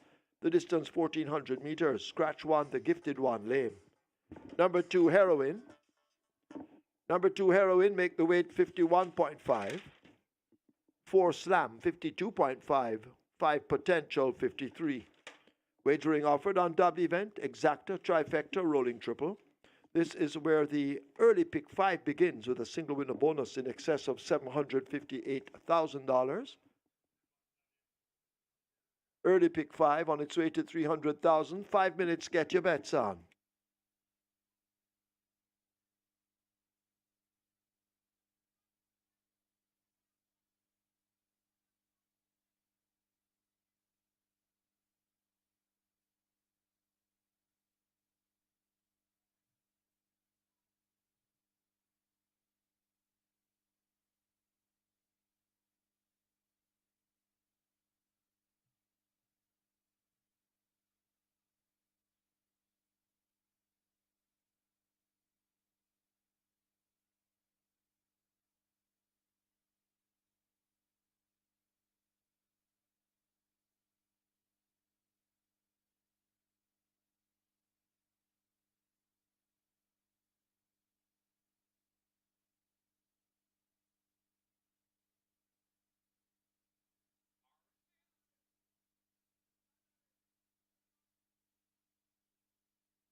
Your attention, please. Into this, the third event, scratch number 4, Slam, Slam, Lame. Scratch 4, Slam in the third coming up, Slam, Lame.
Your attention, please, in today's 7th event, number 6, Divine Force. Make the rider Alan Mirage. Alan Mirage rides 6, Divine Force, in the 7th event.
So the runners are arriving at the post. This is race number 3. This is where the early pick 5 begins. Early pick 5 pool approaching 400,000. Rolling triple approaching 300,000. We have a very nice jackpot bonus attached to the early pick 5 in excess 758,000. Get your bets on. Runners arriving at the post. And don't forget, paying out the Reggae 6 on the 29th of October. Mandatory payout on the Reggae 6 on the 29th of October. That's Sunday, the 29th of October. You can wager, watch, win on MBet here at Caymanas Park or the off-track betting parlor, not to be missed. Reggae 6 mandatory payout coming away the 29th of October.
Early pick 5 on the move. It's approaching $500,000. Early pick 5 heading to 500,000. And also on the move, the rolling triple approaching 300,000. Get your bets on. Runners have arrived at the post. They're going to be closing the front of the gates momentarily. Get your bets on.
They've closed up the front of the gates.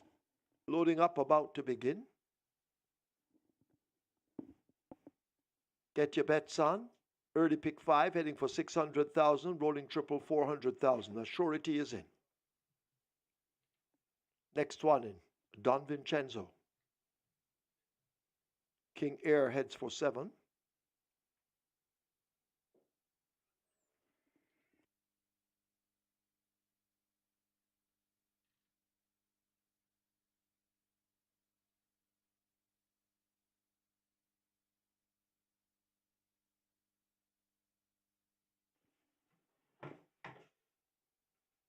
Heroine, not yet in. Along with Potential. Potential comes into 5. And the final one will be Heroine and Richard Henry. They're coming into an open gate 2.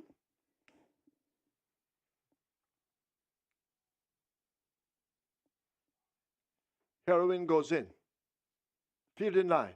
This is the third. 7 furlongs, 1,400 meters. Starter ready.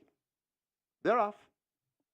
First start. King Air gets a good one with Potential. They wrestle for that lead early as they make their way down the backstretch. Potential comes away with it. King Air 3 parts of a length down in second. These two have opened up as they leave the 6, some 5 lengths over Heroine striding out in third. Don Vincenzo races a further 2.5 lengths back. And at the back of the field, it's a surety needing to do a lot more as the leaders arrive at the 5. The battle up front continues. Potential by the flare of a nostril, possibly over King Air in the red sleeves. Heroine watches them from some 3 lengths back. Don Vincenzo now edging closer all the while as they leave the half mile, and the surety needs a tow truck at the moment as the field will arrive at the 7/16. Potential has now come through to battle for that lead, and Potential grabs it from King Air as they go flashing past the 3. Heroine has faded back. Don Vincenzo racing in behind, possibly 7 or 8 lengths off that lead, and a surety best forgotten.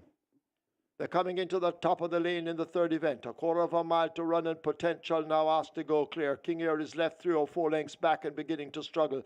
Don Vincenzo has a mountain to climb along with the rest, but it is all Potential on the approach to the furlong pole. Potential out in front and with a clear lead on the Jordan Barrett. Potential running away from them. King Air is hanging on for second with Don Vincenzo. They battle for it as they travel past the final 16th, and it's all over. Potential, a clear and easy winner. Rather having a look behind, easing down, maybe 8 or 9 in front of Don Vincenzo. Then King Air, a surety, and Heroine.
Starter ready?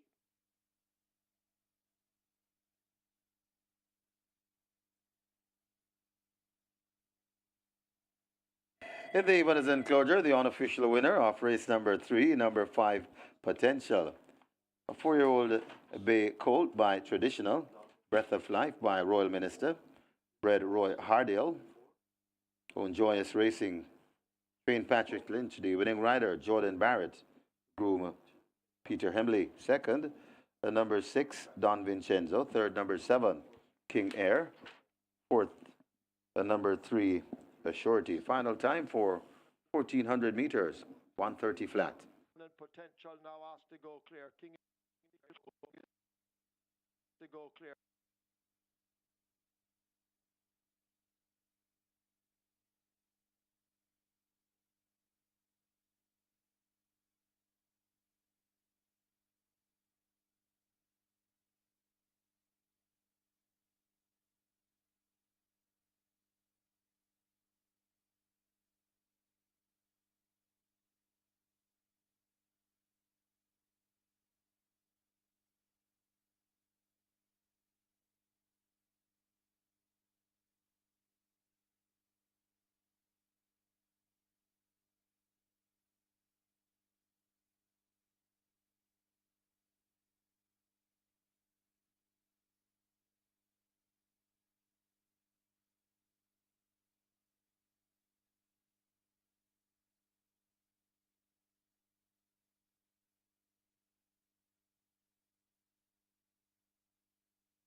Starter ready?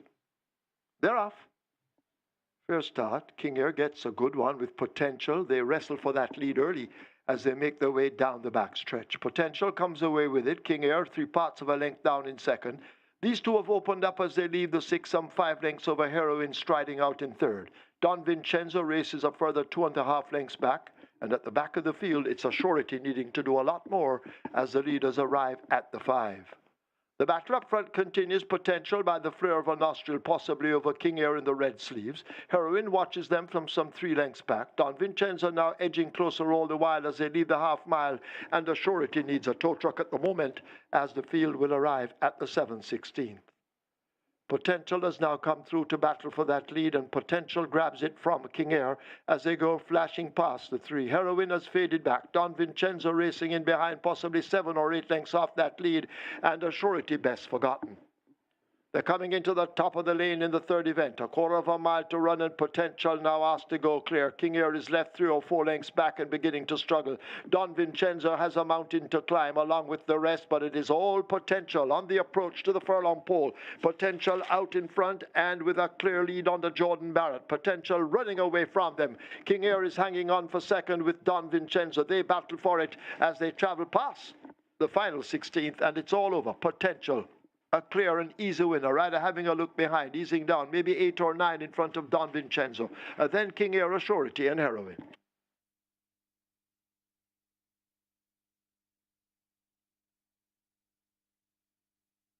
Result of the third now official. Horses to the testing barn. 5 Potential, 7 King Air. 5 and 7 go to the testing barn. Potential, 178 to win, 130 to place.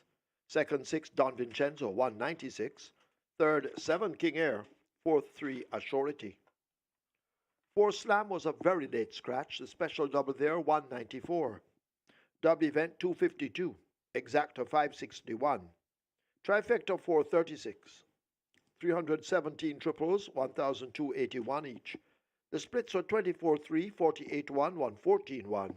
They raced 1,400 meters around 30 flat. The margin's 9 by 3 1/4.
Remember, gambling is just a game. Choose to gamble responsibly. Set a budget, avoid chasing losses, and stop gambling when you reach your money limit. For gambling help, call RISE 888-991-4146.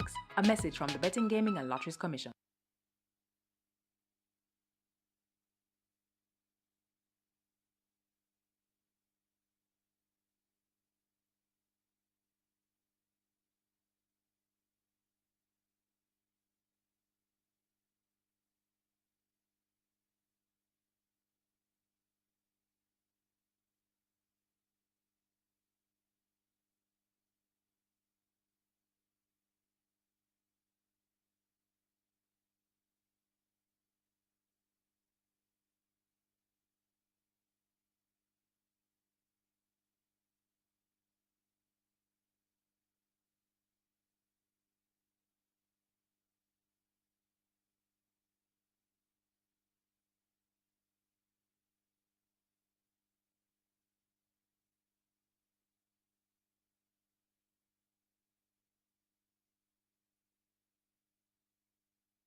No problems there for the favorite Potential and Jordan Barrett in the saddle there for trainer Patrick Lynch and owner Joyous Racing.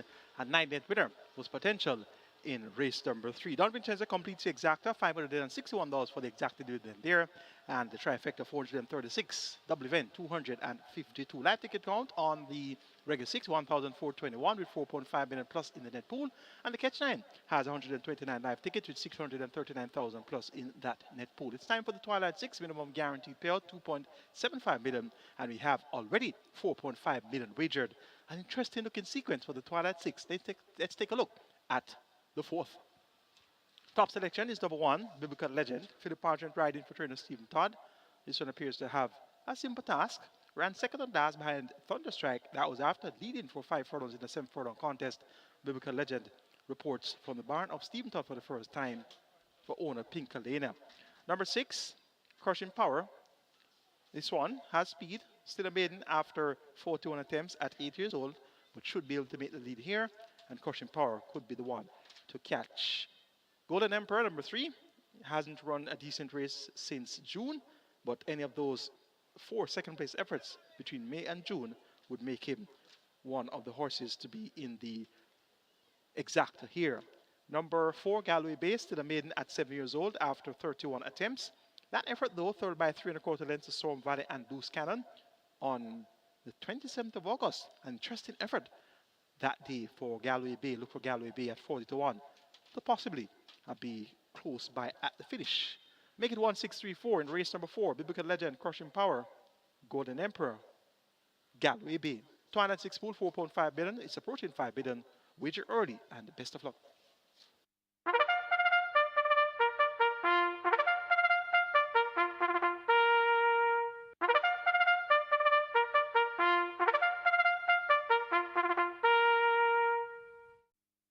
Horses take the track for the 4th. It's for 3-year-olds and up, a claiming event. 250,000 to 200,000 the tag.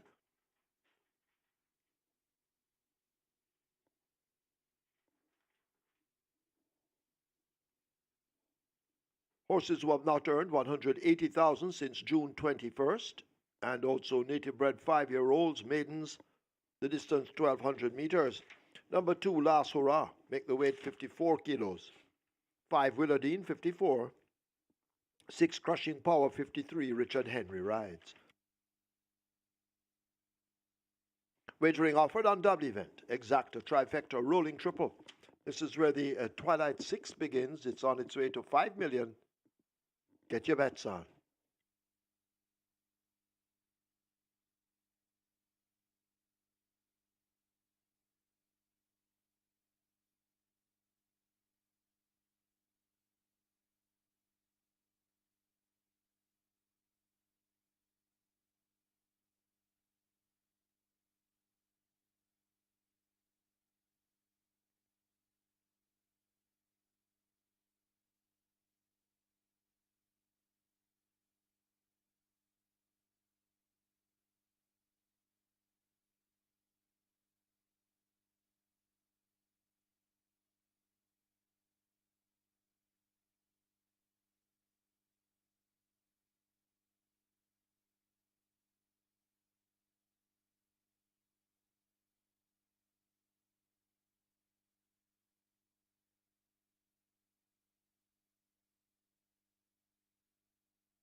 So the runners are arriving at the post. This is race number 4 where the Twilight 6 begins. Twilight 6 pool approaching $6 million. So very attractive Twilight 6 pool on its way to $6 million.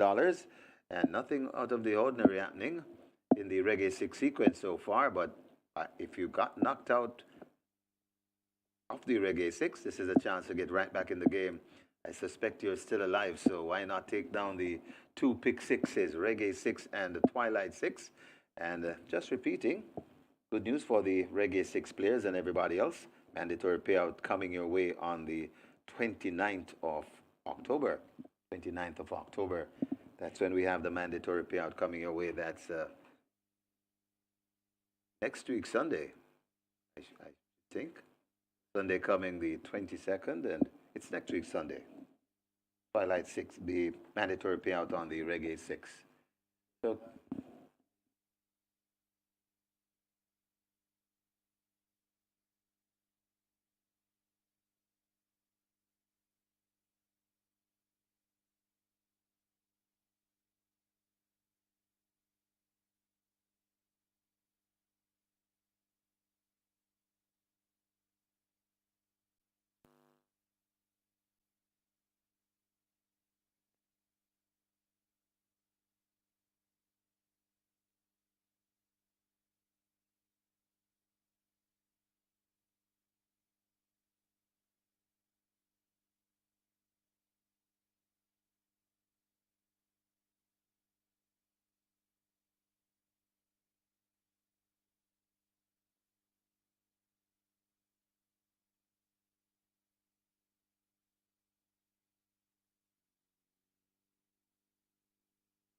So they've closed up the front of the gates for the loading up process. The runners are at the post and they've closed the front of the gates, so the loading up is about to start. Reggae, make that Twilight 6 in excess $6 million and climbing could be heading to 6.5 million. Rolling triple on its way to 300,000. Get your bets on.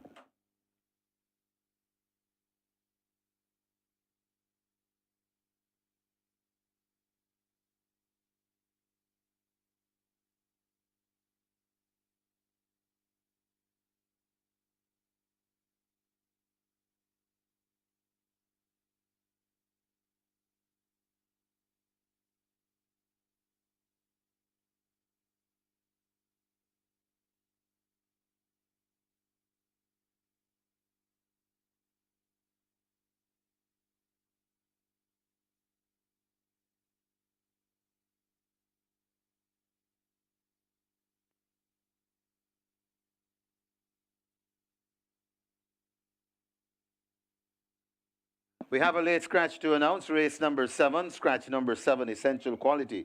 Essential Quality is injured, so race number 7, late scratch number 7, Essential Quality. Essential Quality is injured.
Looks as though we're heading to $7 million in the Twilight 6. We've gone past 6.5 million, so it's climbing fast.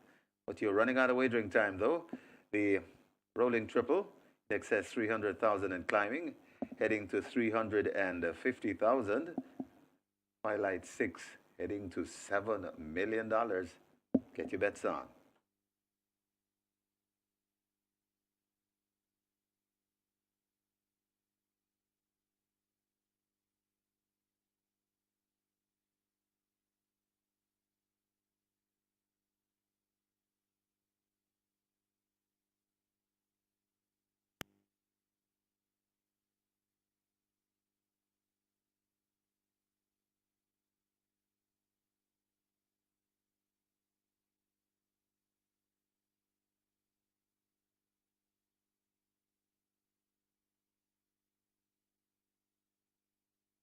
Loading up about to start, so horses loading. Get your bets on Golden Emperor, the first one they try with. So your very last chance to get a wager in. Very attractive Twilight 6 pool. Close to $7 million wagered. Blindfolded the Golden Emperor. Goes in at 3. Well, not quite. Needs a little encouragement, backing away from gate 3, Golden Emperor.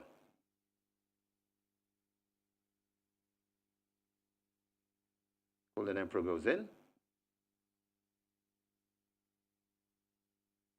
So your very last chance to get a bet in on the Twilight 6.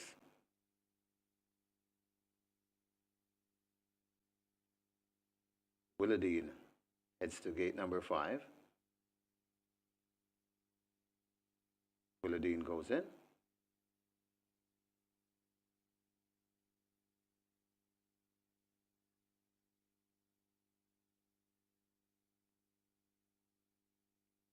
Six furlongs the trip. That's 6 furlongs the trip. 1,200 meters. Last hurrah, the next one. Heads to 2. Goes in quietly. Galloway Bay.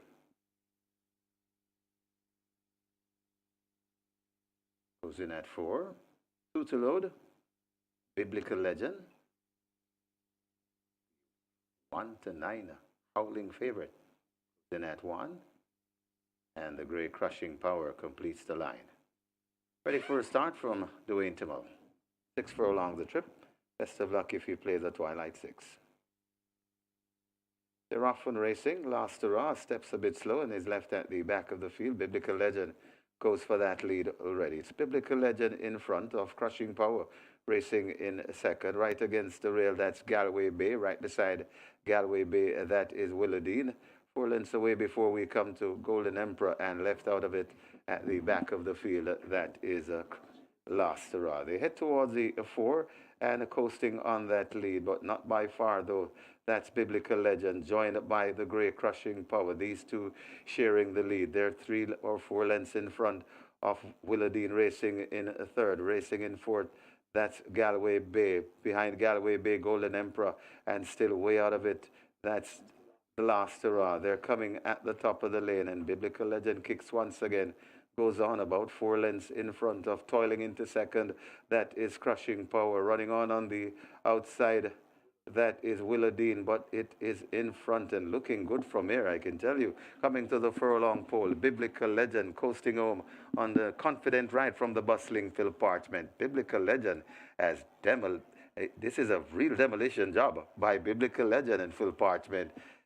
You back this one, you can get in line and go get your money for sure. Biblical Legend, clear double digit, running on for second. It's a real scramble out there. Willadine is second. Last hurrah might be third. And a Crushing Power completing the frame.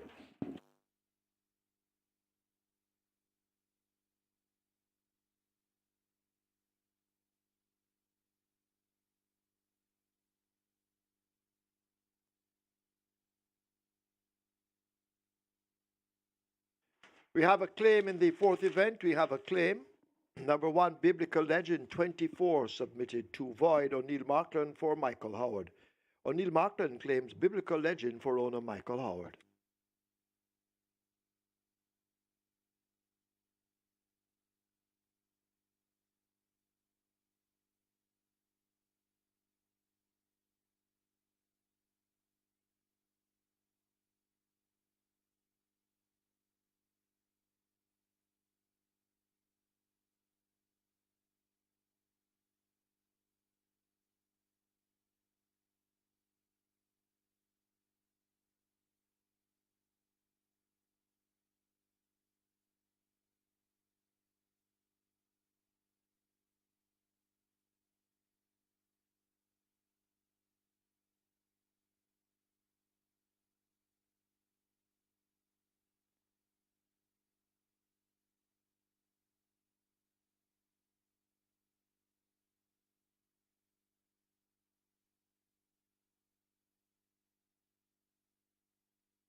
In the winners' enclosure, the unofficial winner of race number 4, number 1, Biblical Legend, a 9-year-old bay mare by Stormcraft, Biblical Fury by Honor Greats, Red Argyle Farms Limited, owned Pink Elena, trained Stephen Todd. The easiest of win for the bustling Phil Parchment, the winning rider, the groom Romaine Marshall. Second, number 5, Willadine. Third, number 2, Last Hurrah. And fourth, number 6, Crushing Power. Final time for 1,200 meters, 1:18 and 2.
They're off and racing. Last Hurrah steps a bit slow and is left at the back of the field. Biblical Legend goes for that lead already. It's Biblical Legend in front of Crushing Power, racing in second. Right against the rail, that's Galway Bay. Right beside Galway Bay, that is Willadine.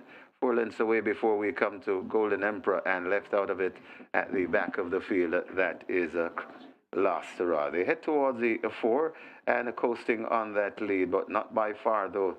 That's Biblical Legend, joined by the Grey Crushing Power. These two sharing the lead. They're 3 or 4 lengths in front of Willadine, racing in third. Racing in fourth, that's Galway Bay. Behind Galway Bay, Golden Emperor, and still way out of it, that's Last Hurrah. They're coming at the top of the lane, and Biblical Legend kicks once again.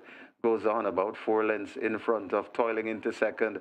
That is Crushing Power. Running on the outside, that is Willadine, but it is in front and looking good from here, I can tell you. Coming to the furlong pole, Biblical Legend coasting home on the confident ride from the bustling Phil Parchment. Biblical Legend has this is a real demolition job by Biblical Legend and Phil Parchment.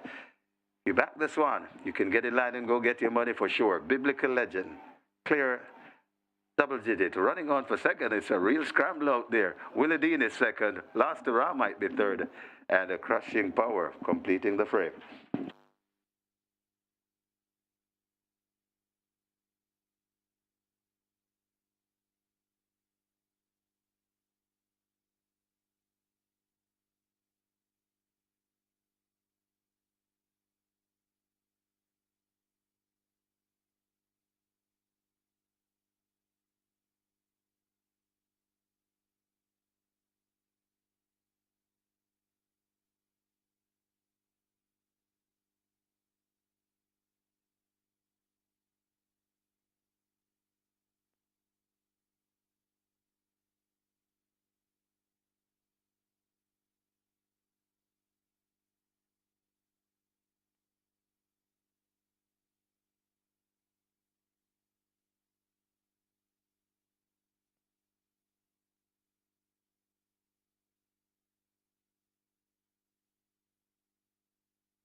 Your attention, please, in today's 8th race. Number 10, Luxall, now the mount of Jerome Innis. Race 8, number 10, Luxall, now the mount of Jerome Innis.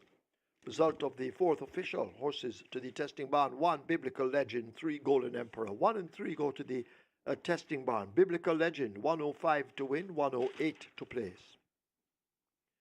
Second, 5, Willardine, 162. Third, 2, Last Hurrah. Fourth, 6, Crushing Power.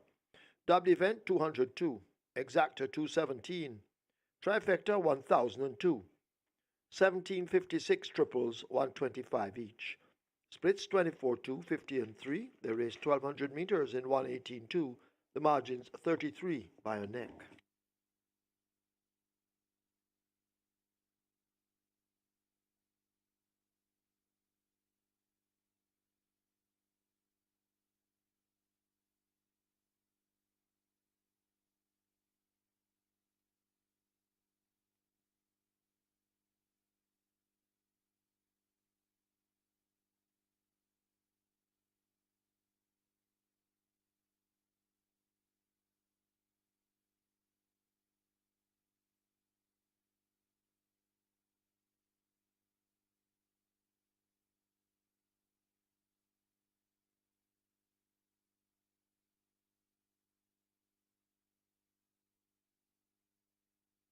Remember, gambling is just a game. Choose to gamble responsibly. Set a budget, avoid chasing losses, and stop gambling when you reach your money limits. For gambling help, call RISE 888-991-4146.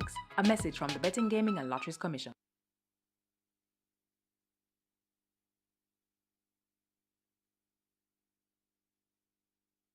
Once again, we have a notice to all jockeys. You are hereby invited to a meeting with the operations stewards of the Jamaica Racing Commission, which will be held in the trainer's room at the Caymanas Park on Thursday, October 26, beginning at 10 a.m. This meeting will be in the form of a discussion concerning the use of the whip and an impending rule change. Specially invited guest speakers will be former champion jockeys Winston Griffiths OD and Charles Hussey OD, who will engage us all in conversations and demonstrations about the merits and demerits of using a whip during a race. Please ensure you all attend, as your input in this project is important.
as easy as a winner would ever get. 33 lengths clear, and that's a biblical legend. Philip Parchment evidently didn't have to do much. Biblical legend was so much better than the field. He could have just eased down from a furlong out and still was winning by 33 lengths, and that's a very resounding margin of victory, and that speaks to the level of the competition there for race number 4. So the banker gets the win, and that's how you want a banker to win off the TV. Very impressive there. Live ticket count on the regular 6, 1,402 with 4.5 million in that net pool. Catch 9 stands at 127 with 639,000 plus in the net pool, and the Twilight 6 starts off with a bang with 3,286 tickets and over 4.7 million in that net pool. It's now time to start our late pick 5. We have a field of 8 runners, given the scratch of number 9, Miss Linton, and they'll go 1,000 meters straight. It's a maiden specialty event for native bred 3-year-old fillies. They run for a purse of 1,050,000. Let's take a look at the opening leg of the pick 5. Top selection here is number 3, Simple Sensational. Radish Robot rides for trainer Alfred Brown, and this Simple Sensational went close to victory when second by a short head to Smart Asset over 4 furlongs straight on the 29th of July. Smart Asset came back to win again, so Smart Asset is 2 from 2. 100% right now, and that's going to be the race that makes Simple Sensation the horse to beat here. Was second again on the 27th of August, that time over 5.5 furlongs behind Maggie Strix. Simple Sensation looks to have a simple task here, and a victory looks quite likely. Radish Roma looks for his second win. He had a victory aboard KP Choice in race number 2. Number 8, Fearless Reina gets 2-1. Jeffrey Patton riding for Greg Fennell. He's looking for a double as well. Having scored with Sudden Flight in race 1. Fearless Reina has run on to be second in her last 2 outings. Second by 2.5 lengths over 6.5 furlongs to the Bee's Knees, and prior to that, second by 5.25 lengths to Golden Loyalty over 6 furlongs. Tries the straight for the first time, and once she adapts to the straight course, she could very well go one better. Lion Charmer also tried the straight course for the first time, was at 4-5 on Heroes Day, and didn't do much, third by all of 14.25 lengths behind Sky Breezy and Beautiful Moon. Blinkers removed by trainer Patrick Clint. She's looking for a double as well, having scored with Potential in race number 3. And Potential is owned by Joyous Racing, so owners Joyous Racing looking for a double as well. Crucial Election number 5. This one gets 5-1. Has experience over the straight. Second by 8.5 lengths to Cookie Day and Night on the 10th of September. And was served by just 3/4 of a length over 4 furlongs straight on the 29th of July behind Smart Asset and Simple Sensational. So you're getting 4-5 of Simple Sensational, and it's 5-1 for Crucial Alexia. So based on the fact that Crucial Alexia was a half a length behind Simple Sensational when they met in July, you should realize some value here with Crucial Alexia at odds of 5-1, and that grey filly looks quite well. Make it 3, 8, 6, and 5 in race number 5. Simply Sensational to get the better of Fearless Reina, Lion Charmer, and Crucial Alexia. Late pick 5 pool is at 350,000. Minimum guaranteed payout is 250,000. Wager early, and best of luck.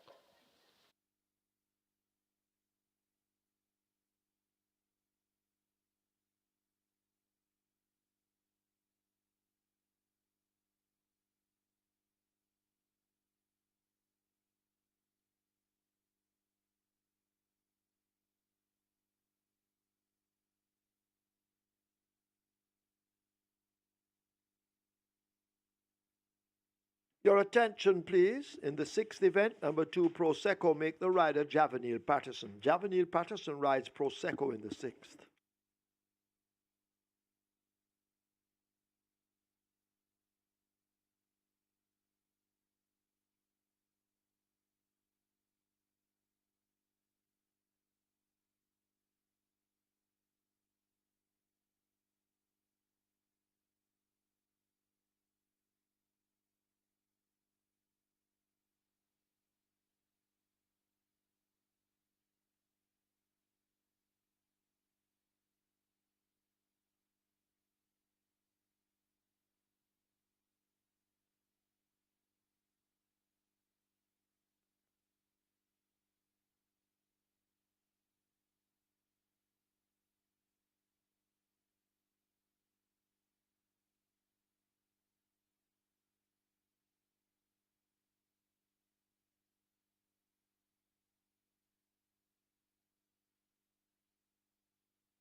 Horses take the track for the 5th. It's a maiden special weight for native bred 3-year-old fillies only. The distance 1,000 meters straight.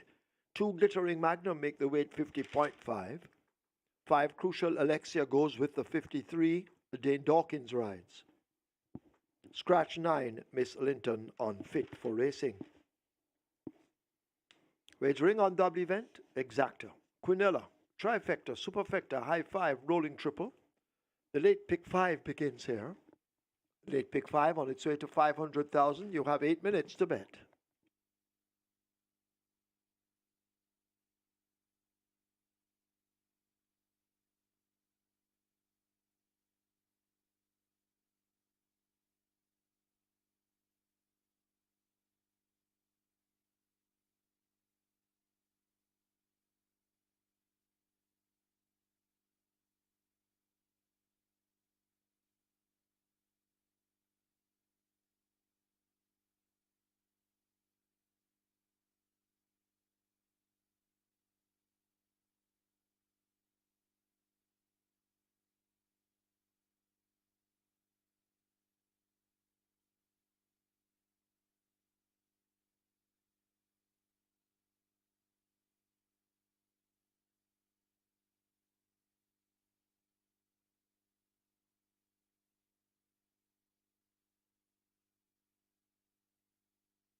So the runners are heading to post. This is race number 5 where the late pick 5 begins.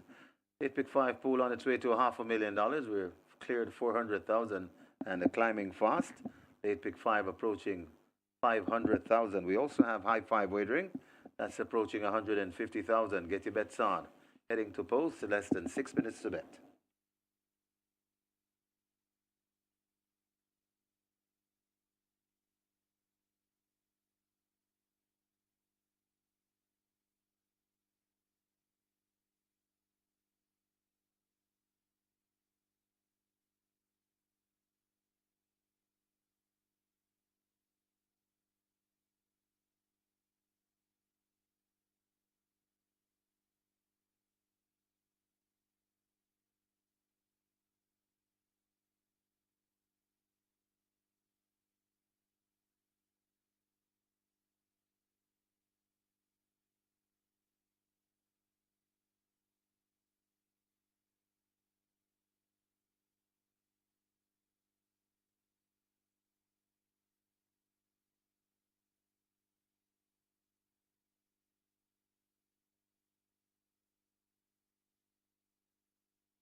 Runners arriving at the post. The runners are arriving at the post, and the late pick 5 now heads to 600,000.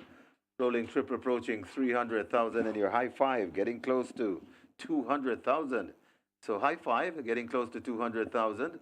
Rolling triple nearly 300,000, and the late pick 5 heads to 600,000. Get your bets on.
Your attention, please. Trainer Dale Murphy asked to go immediately to the storage room. Dale Murphy wanted immediately in the storage room.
They're closing up the front of the gates in preparation for loading. Rolling triple heading for 400,000. Late pick 5 heading for 700,000. And the high 5 on its way to 250,000.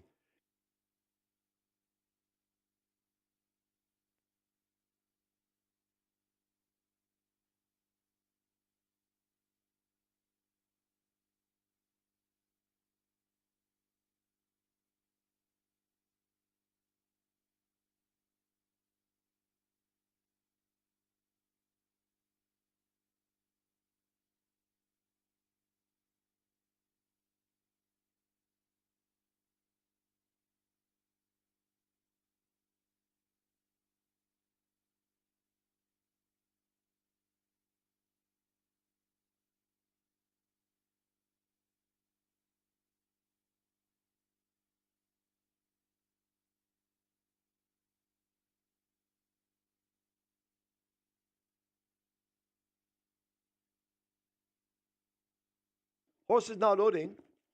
First one in, number 7, She's Stylish. Always Right enters gate 1. Glittering Magnum follows. Loads at 2.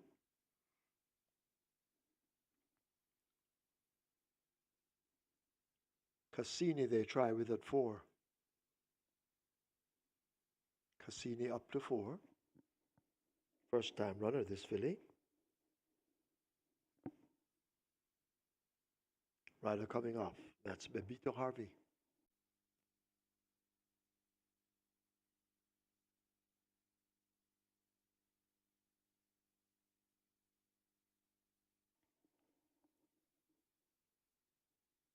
So Cassini is in. Crucial Alexia is in. Up comes Simply Sensational. Lion Charmer is in. Fearless Reina is in. We wait on Simply Sensational at 3 with Radish Roman. He's looking for a double on the card. Glittering Magnum acting up.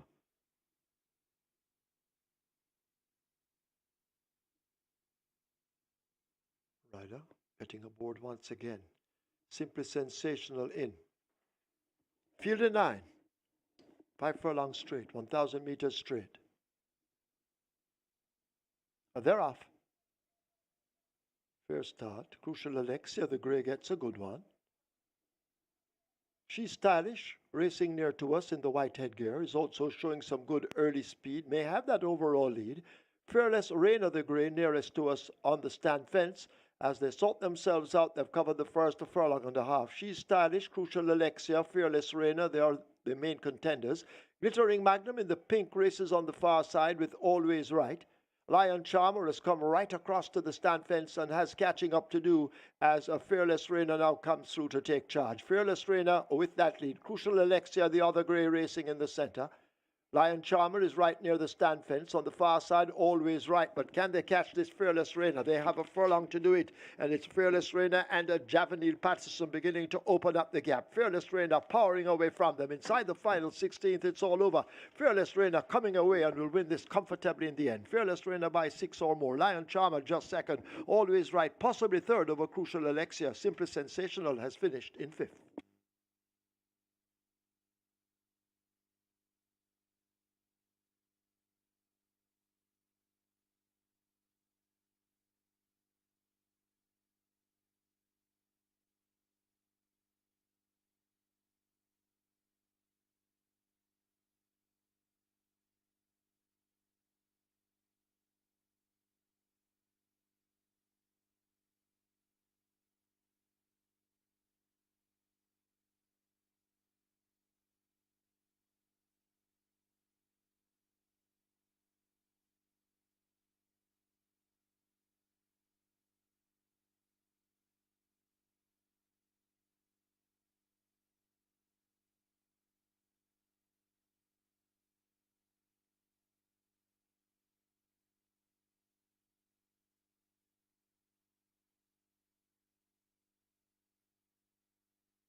So that's the second winner for the trainer, Greg Fennell. Congratulations, Greg Fennell. Job well done on your double so far on the card.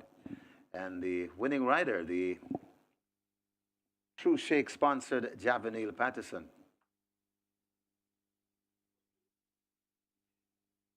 Coming back to the winners enclosure, the unofficial winner of race number 5, number 8, Fearless Reina. A 3-year-old Roan filly by Fearless Vision.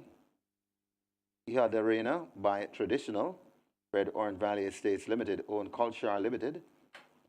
Trained Greg Fennell for his second time in the winners enclosure. The winning rider, Javanil Patterson, the groom, Nicholas Green. Second, number 6, Lion Charmer. Third, number 1, Always Right. Fourth, number 5, Crucial Alexia. And fifth, number 3, Simply Sensational. Final time, 1,000 meters straight, 101 flat.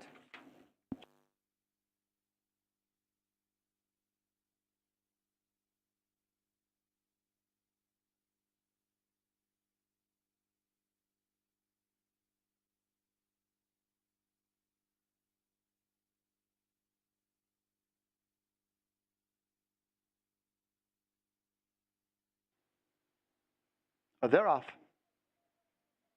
Fair start. Crucial Alexia, the grey, gets a good one.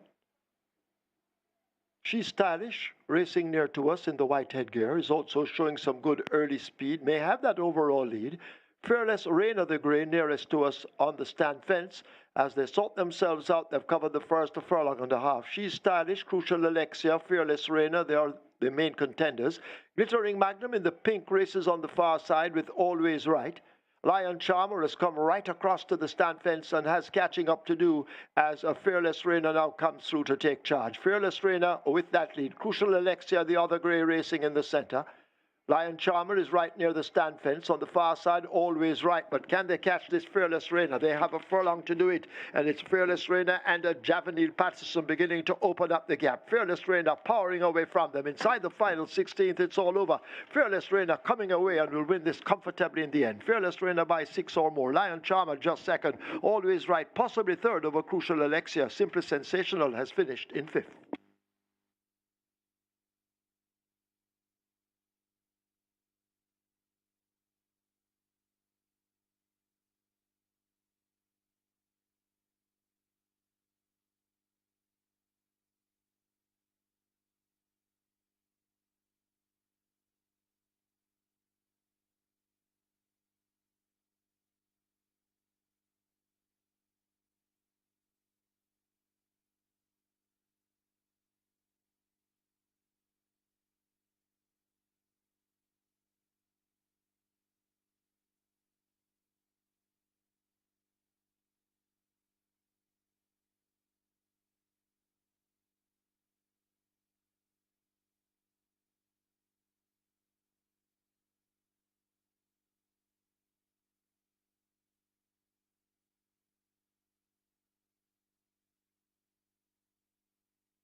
Result of the 5th now official. Horses to the testing barn. 7, She's Stylish. 8, Fearless Reina. 7 and 8 both go to the testing barn. 8, Fearless Reina.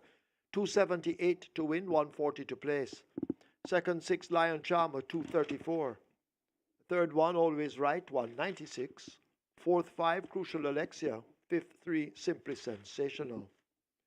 Dubbed event, 272. Quinella, 938. Exacta, 1,157. Trifecta, 2,732. Superfecta, 6,338. 27 high fives, 5,973. 700 triples, 333 each. 655 winners of the Quick Four, 428 each. Single winner bonus in the Quick Four, 637,736 and 14 cents.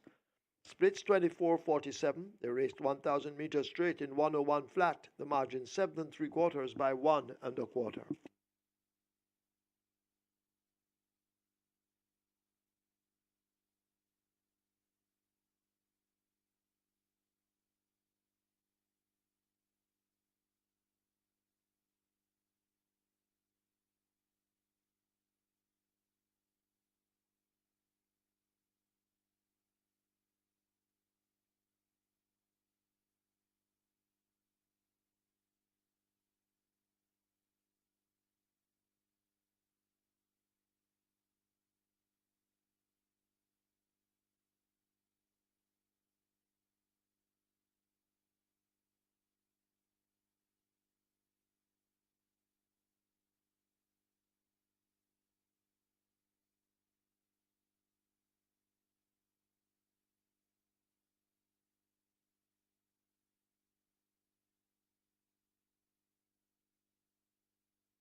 Fearless Reina makes it a double on the card for trainer Greg Fennell, and that was a good ride by Javanil Patterson, winning convincingly by 7 3/4 lengths over the 5 furlong straight distance. 101 flat the final time there for Fearless Reina. That ticket count on the regular 6 coming into the cash out leg now stands at 1,091, 4.5 million plus in the net pool. 83 tickets are intact on the catch line, 639,000 plus in the net pool, and the Twilight 6, 2,444 live tickets with 4.73 million in the net pool. It's now time for the Strike 4. The last 4 races on the card with a single winner bonus of $509,641.62 and a minimum guaranteed payout of $500,000. Top selection here goes to number 7, Bridal Brush. Devin Thomas riding for trainer Donovan Hutchinson, more popularly known as Dude. And Dude has 2 runners here. The other being number 6, Soul Amir. Calvin Bailey picks up the mount there aboard Soul Amir. Getting 7-2 in the early wagering for Bridal Brush and 7-1 for Soul Amir. Number 11 is Russ the Indian. Andrew Paul for trainer Donovan Phillips. This one also gets fair support at 4-1. And you're getting 3-2 for number 8, Bad Gal Riri. And that's Jerome Innocent Saddle for trainer Howard Jagai and Bombay Stud Farm.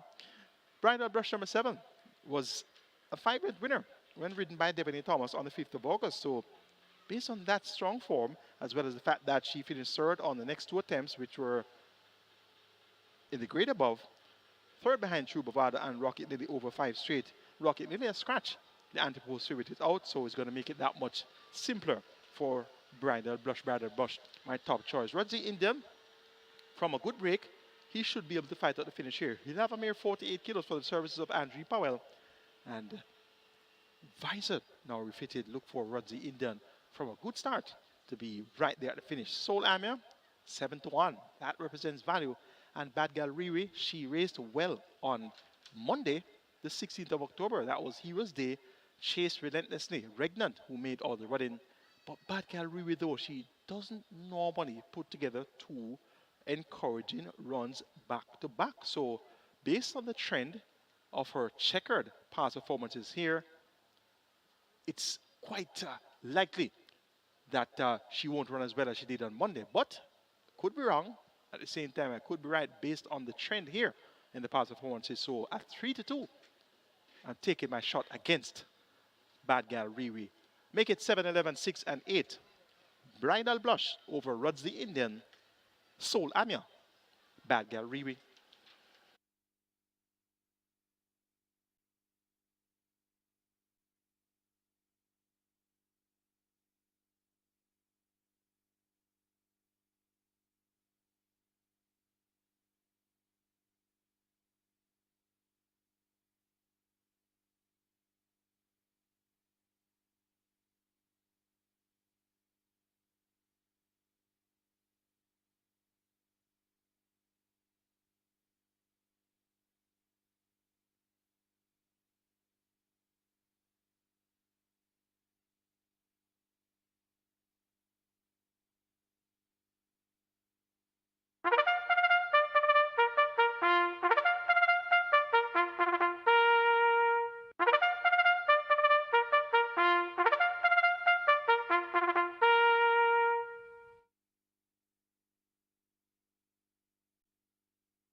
Horses take the track for the 6th. It's a restricted allowance 3 for native bred 5-year-olds and up, non-winners of 4.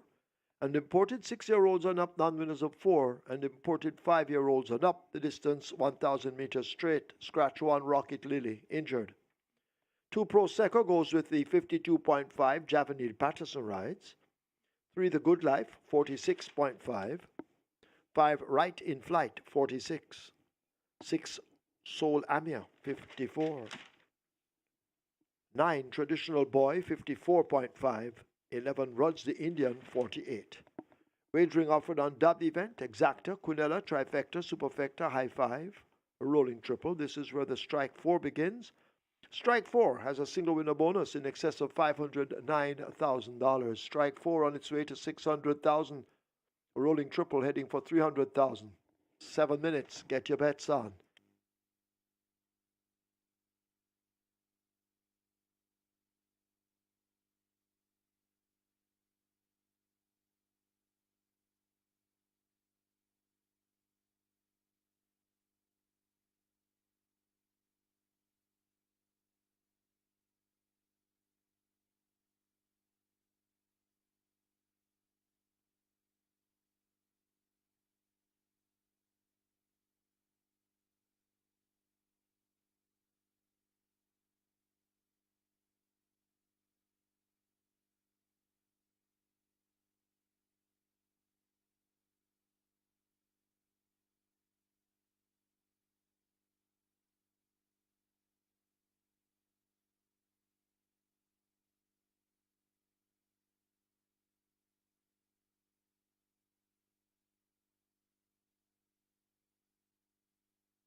Runners heading to post. This is race number 6 where the very popular Strike 4 begins. Strike 4 pool on its way to 600,000. The Strike 4 pool. Well, wow. We're now getting some cash in on the Strike 4. It's heading to 700,000. Strike 4 pool heading to 700,000. The jackpot bonus in excess 509,000. Your rolling triple on its way to 300,000. And be reminded, high five wagering offer there. High five pool on its way to 150,000. Get your bets on. The runners are heading to post.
Runners arriving at the post. Runners arriving at the post. Race number 6, the Strike 4 on its way to 800,000. So we're getting close to $1 million in the Strike 4 pool.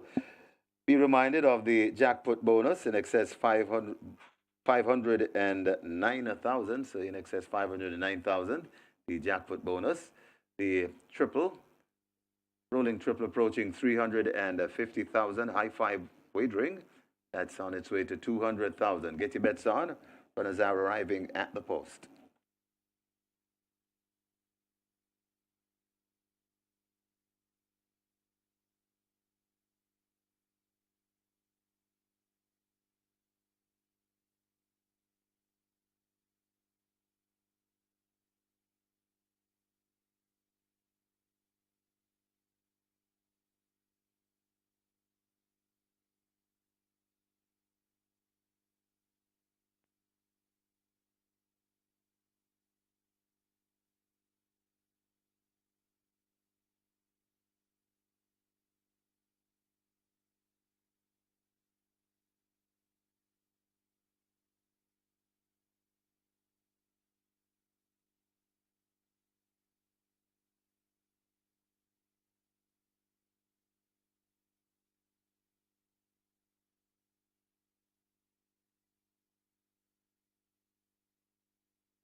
Strike 4 now on its way to $1 million. Strike 4 on its way to $1 million.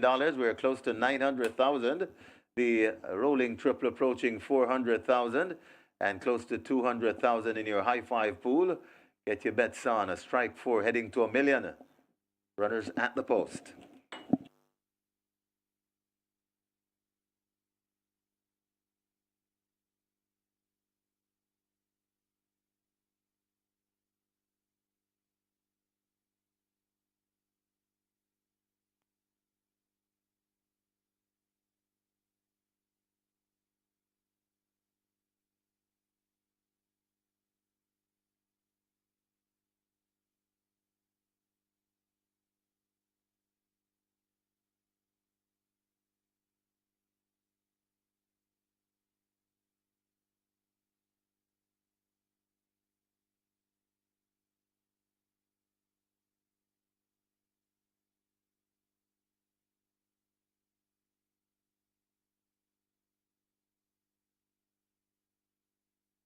Closing up the front of the gates for the start of race number 6 and nearly $1 million in the strike 4. So by loading up, we could be surpassing that million.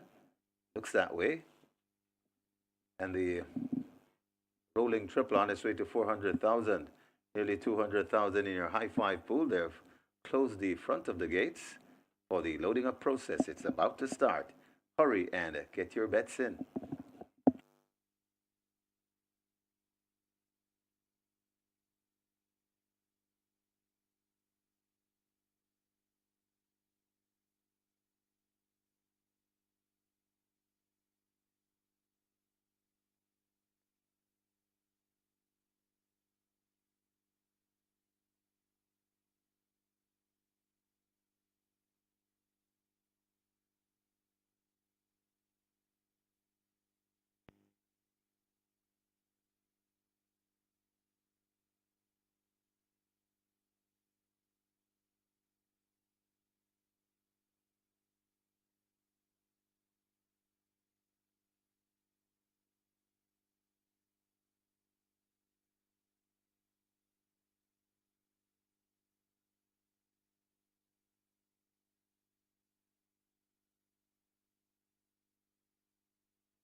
Horses loading, last chance to make your wagers. The runners are loading, first one in. That's the Good Life in gate number 3.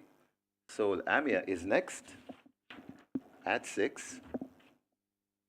So horses loading, very last chance to get a piece of this strike 4. Nearly $1 million wagered. Right in flight, the next one. Coming up to gate number 5.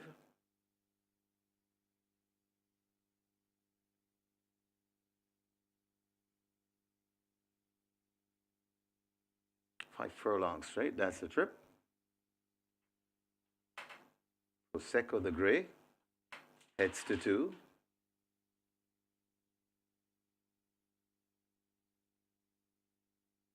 Prosecco is in.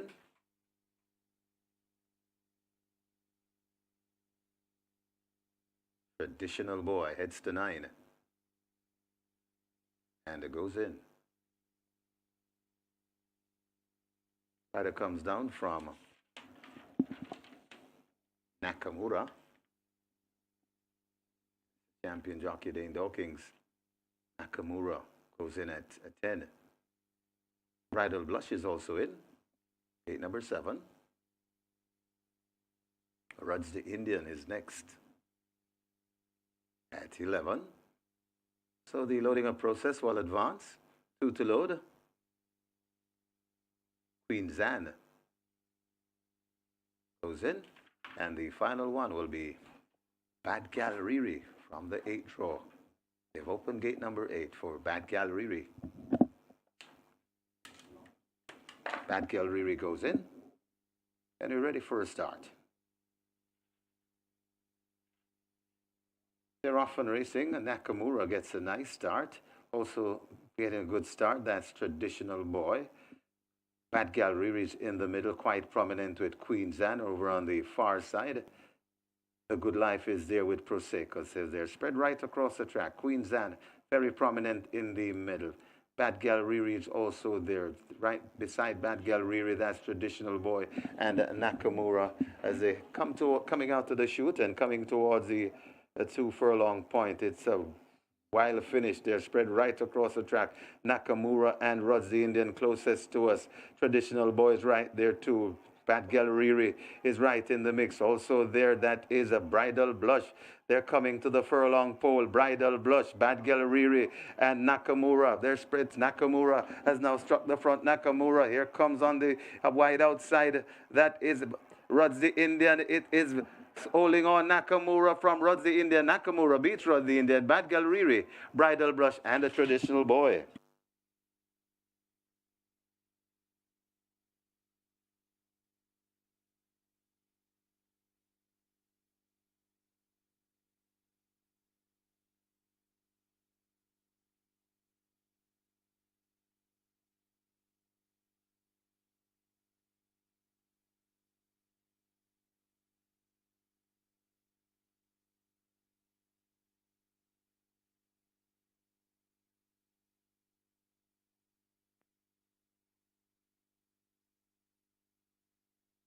Your attention, please. There is now a Stewards inquiry looking at the start. Please hold all tickets. Stewards inquiry.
In the winners enclosure, the unofficial winner of race number 6, number 10, and Nakamura. 5-year-old Does Glory by Seeking the Glory. Bred Glenlee Robinson, Owen Walters. Train Harold Burke, the winning rider. Champion jockey. Devastating Dane Dawkins, the groom. Paul Isaac, second. Number 11, Rods the Indian. Third, number 8, Bad Gallery. Fourth, number 7, Bridal Blush. And fifth, number 9, Traditional Boy. Final time for 1,000 meters straight, 1 minute and 2/5.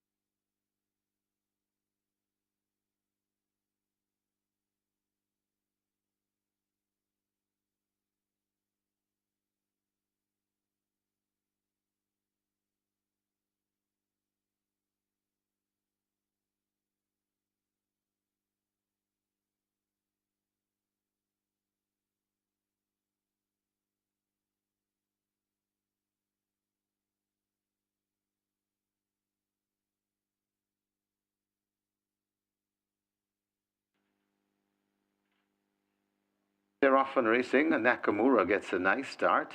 Also getting a good start, that's Traditional Boy. Bad Gal Riri's in the middle, quite prominent with Queen's Anne over on the far side.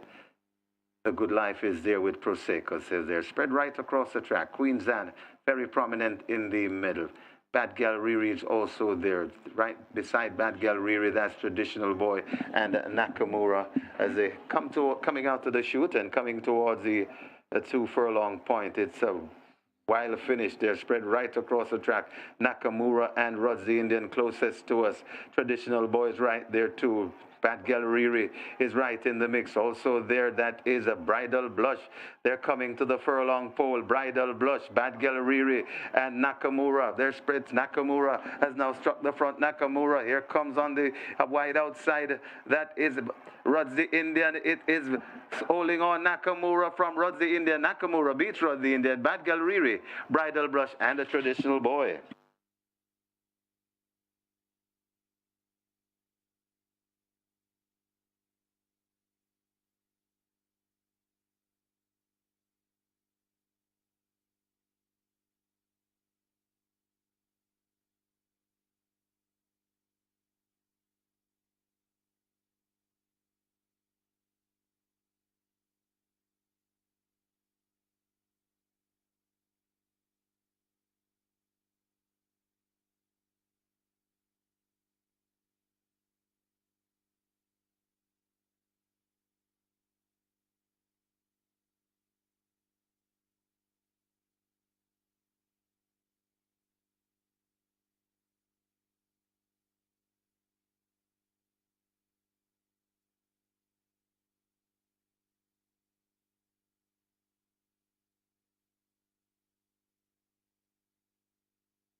And after the steward's inquiry, there will be no change to the order of finish.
Result of the sixth, now official. Horses to the testing barn. 7 Bridal Blush, 10 Nakamura.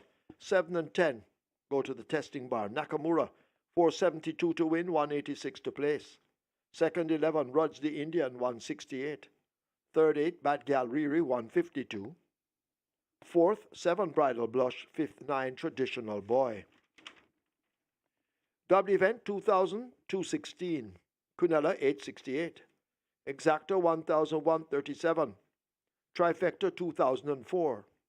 Superfecta 4724. 14 high fives 8834. 124 triples 1607.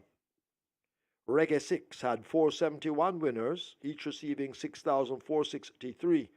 Single winner bonus in the Reggae 6, 6,693,970 and 96 cents. The splits are 24-2, 47. They raced 1,000 meters straight in 1 minute and 2. The margins are half by 2.5. All right.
Nakamura makes it back-to-back wins, steps up in class from nuns of 3 and wins at nuns of 4 first time of asking, and that's a good ride by the champion jockey Dane Dawkins. He's getting a little bit closer to Ray Lewis now.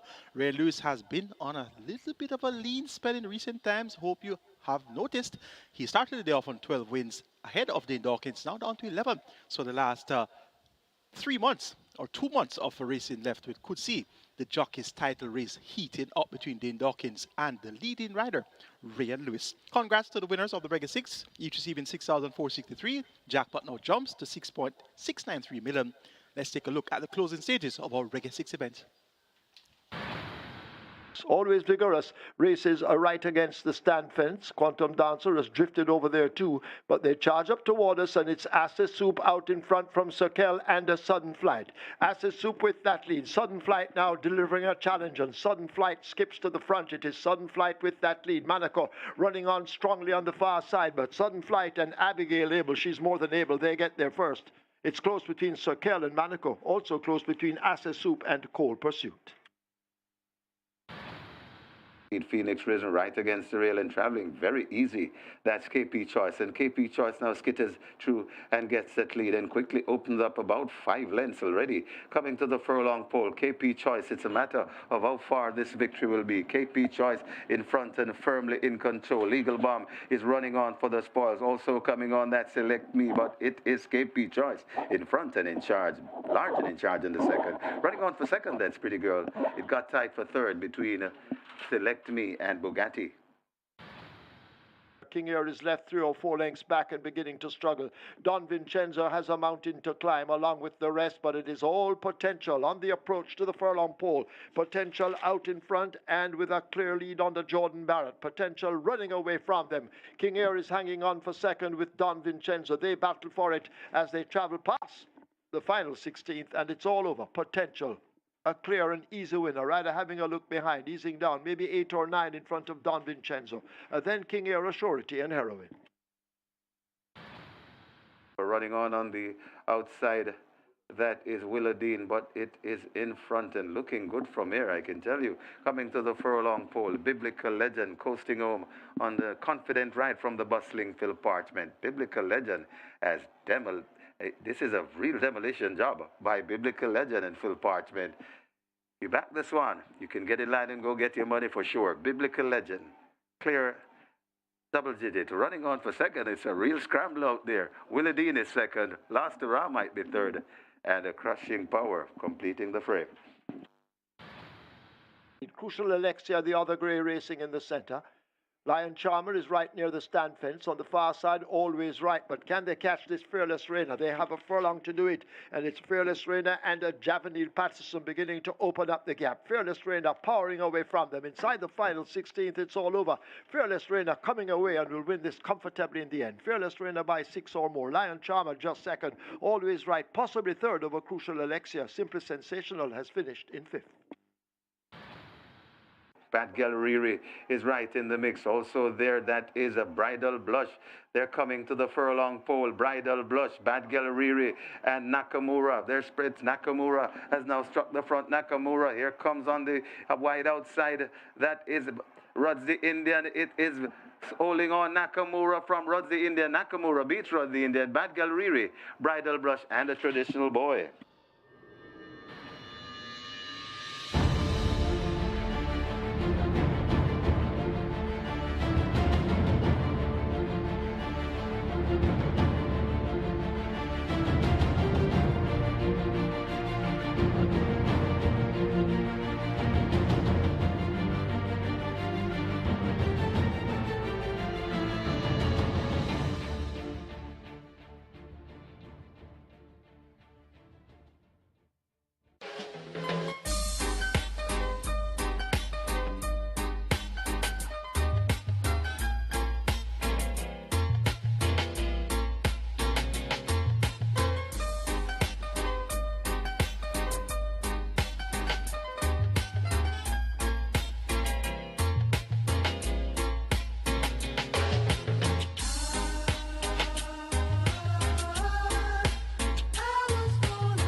So Nakamura makes it back-to-back wins, and that's Dean Dawkins for Errol Burke, and a horse by the name of Get a Pepsi comes to mind immediately. So that combination of Errol Burke and Dean Dawkins are very, very potent indeed. Live ticket count on the catch line stands at 17 and 639,000 plus in the net pool, and the Twilight 6 now down to 836 live tickets with 4.73 million in that net pool. Horse is about to take track for race number 7, the start of the late triple. And let's quickly introduce the runners for race 7, and I'll be back with you right away to give you my take on a possible outcome.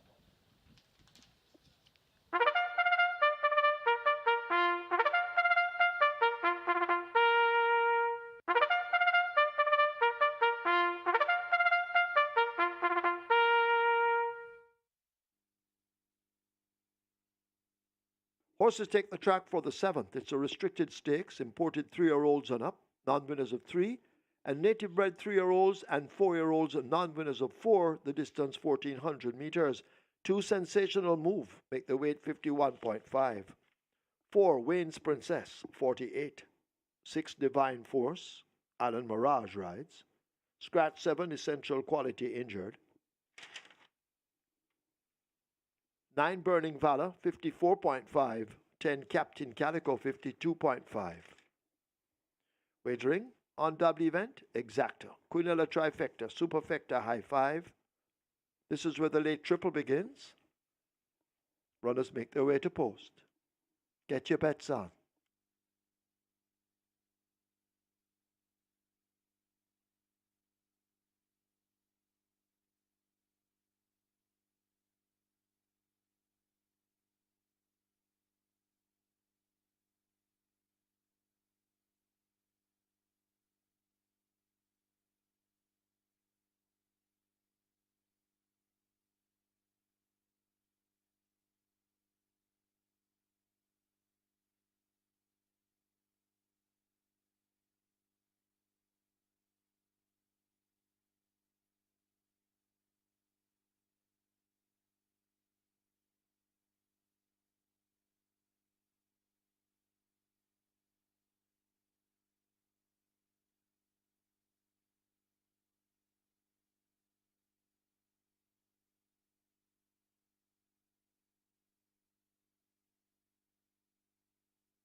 So horse now on the track for race number 7, the start of the late triple. Late triple pool already at 600,000. Usually surpasses a million easily. And the minimum guarantee period, of course, 400,000. It's an interesting field. And they go 1,400 meters. Let's take a look at top contenders for the 7th event. My top choice here is actually number 3, Atlantic Convoy. 6-5. The favorite here, Robert Hardball Halliday. Rides return to Patrick Lynch and owner Solomon Sharp. Of course, Solomon Sharp, Chairman, Supreme Ventures Racing and Entertainment Limited. This Atlantic Convoy was outsped over the straight behind the Desert of Malibu. Appears to be better suited to 7 furlongs. Won easily over 7.5 furlongs in March in 133.2. Won again coming out of the break in September. 113 flat for 6 furlongs. So Atlantic Convoy, a far-strided, tall, well-built colt. He'll take some catching here. Number 3, Divine Force, was all the way to 3-5 when in that matchup with Atlantic Convoy on the 30th of September and chased relentlessly all the way through to the wire. Now gets a furlong longer to travel. Alan Bungajan Mirage picks up a chance rider, placing Ray News in the saddle. Visor fitted by Hall of Fame trader, the Maestro Filipiano D. And this Divine Force gets more value at 7-2 this time around. Was a loser at 1-2 on that, so look for a big effort here from Divine Force, who had a win over 7 furlongs by some 11 lengths in 128.2 January this year. Number 8 is Rejected Raja. This one gets 6-2 out, also represents great value. Was third on last in that same Desert of Malibu Atlantic Convoy event over 5 furlongs straight. Was second in the Prince Consort Stakes early this season over this trip of 1,400 meters. So the trip will definitely be up the street of Rejected Raja. There's Rejected Raja warming up on the way to the starting gate with Radish Roban riding for trainer Robert Pearson and owner WB Racing of Willing Charge fame. So look for this Rejected Raja, who's a co-track record holder for the 900 meter straight distance here, to be right there come decision time. Number 1, Norblar. Dean Dawkins looks for a quick double. He has been aboard Norblar for all 7 career starts, and this is going to be 8 from 8 starts for Dean Dawkins aboard Norblar. And Norblar was just 2.5 lengths in 4th in that same 6 furlong event won by Atlantic Convoy over Divine Force. Look for Norblar to continue to show marked improvement here, and he looks well going through his warm-ups there on the way to the starting gate. A competitive looking 7th event. Taking the top weight here, Atlantic Convoy, number 3, but just over number 6, Divine Force, and in turn, just over number 8, Rejected Raja, and number 1, Norblar. I'm expecting a close finish here in race number 7. Late triple now at 800,000, minimum guarantee payout 400,000. Look for this late triple pool to sell well over 1.2 or 1.3 million, but have to get your bets on now as limited time remains before the running of race number 7.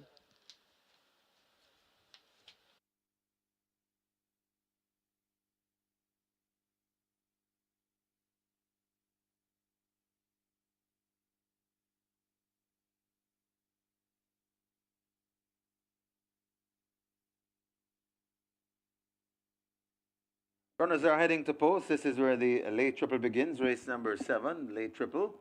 Already approaching $1 million. It's on its way to 900,000. So gonna get a big late triple here at Caymanas Park. Race number 7, where it starts, and it's approaching 900,000. We also have high 5 wagering. That's approaching 150,000. The runners are making their way to post.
So the late triple has gone past $1 million. It's heading to $1.1 million. So the late triple on its way to $1.1 million. High five wagering.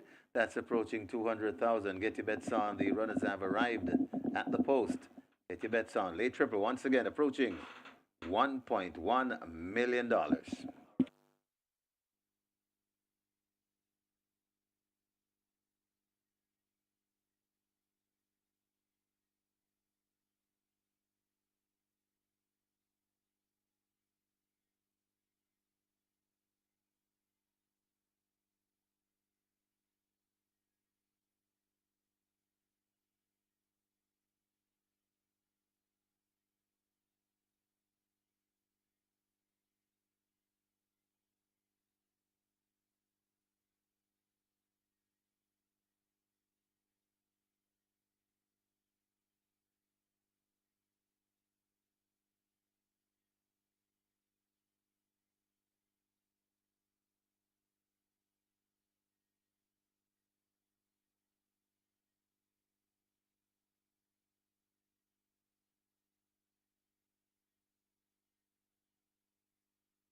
They closed up the front of the gates. They're getting ready to load for the 7th event. 1,400 meters, 7 furlongs. Late triple heading for 1.2 million.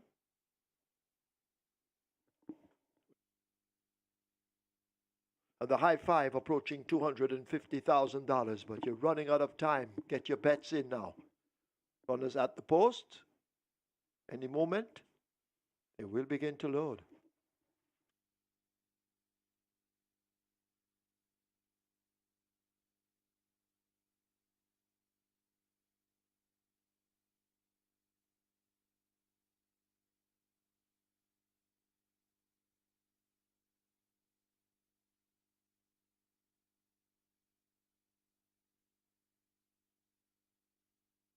Horse is now loading. Norblar, the first one in. Rider goes up. Sensational Move will be next at 2. They'll try with Wayne's Princess at 4. Front of gate 3 remains open for Atlantic Convoy. 6-5 in the betting, this Atlantic Convoy. Divine Force walking up to 6. Alan Mirage replacing Ryan Lewis, who's down for the day. Divine Force is in. So Atlantic Convoy they try with. Atlantic Convoy backs away. Rejected Roger is in, joined by Burning Valor. And Calico should be next.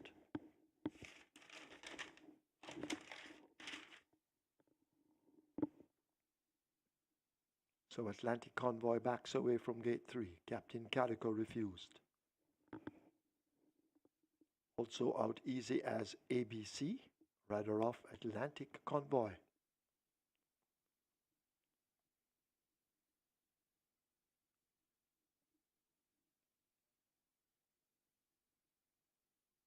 So once again they try with this Atlantic Convoy.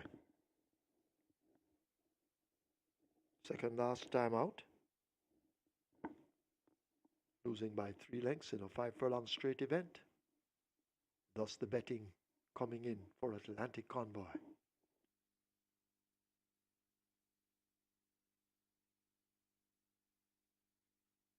Atlantic Convoy is in. Waiting on this Captain Calico. Easy as ABC looks to be in. Well, was part of the way in, but now comes all the way in. Captain Calico will be the final one. Money coming in on this Captain Calico. Hasn't lost yet. 2 runs, 2 wins. Captain Calico is in. Up goes terrific Tevin Foster. Field in 9. This is the 7th of 9. Starter ready. They're off. Sensational move, Atlantic Convoy, Divine Force. Well rejected. Roger has ejected the rider. He's on the ground as the field run toward the 6. Captain Calico and Atlantic Convoy share the lead. They bob heads passing the 6. Norblar is 3.5 lengths back and racing in 3rd.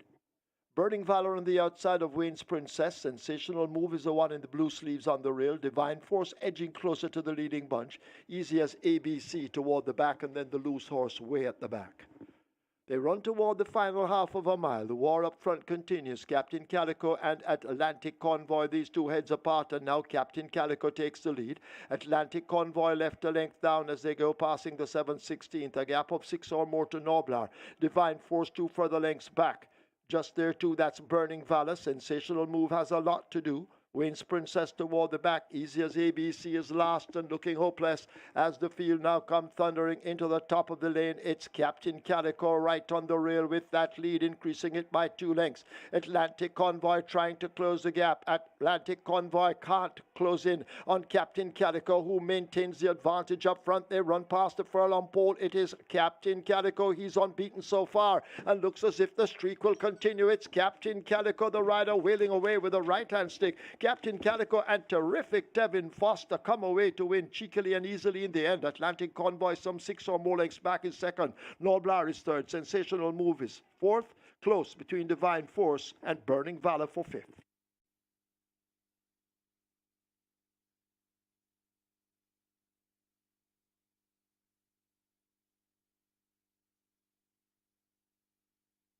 And right away, George's inquiry looking at the fall of the rider. That's Radesh Roman. He fell from rejected Roger at the start. Hold all tickets.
In the winners' enclosure, the unofficial winner of race number 7, number 10, Captain Calico. A 3-year-old chestnut colt by Soul Warrior. Rackham's Mistress by War Marshal. Fred and owned Derek Brandt. Train Anthony NUNES, the winning rider. Terrific Tevin Foster, one of the True Shake sponsored riders. The groom Stephen Smith. Second, the number 3, Atlantic Convoy. Third, number 1, Norblar. Fourth, number 2, Sensational Move. And fifth, number 9, Burning Valor. Final time for 1400 meters, 1:27 and 1.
And after the stewards' inquiry, there will be no change. No change to the order of finish.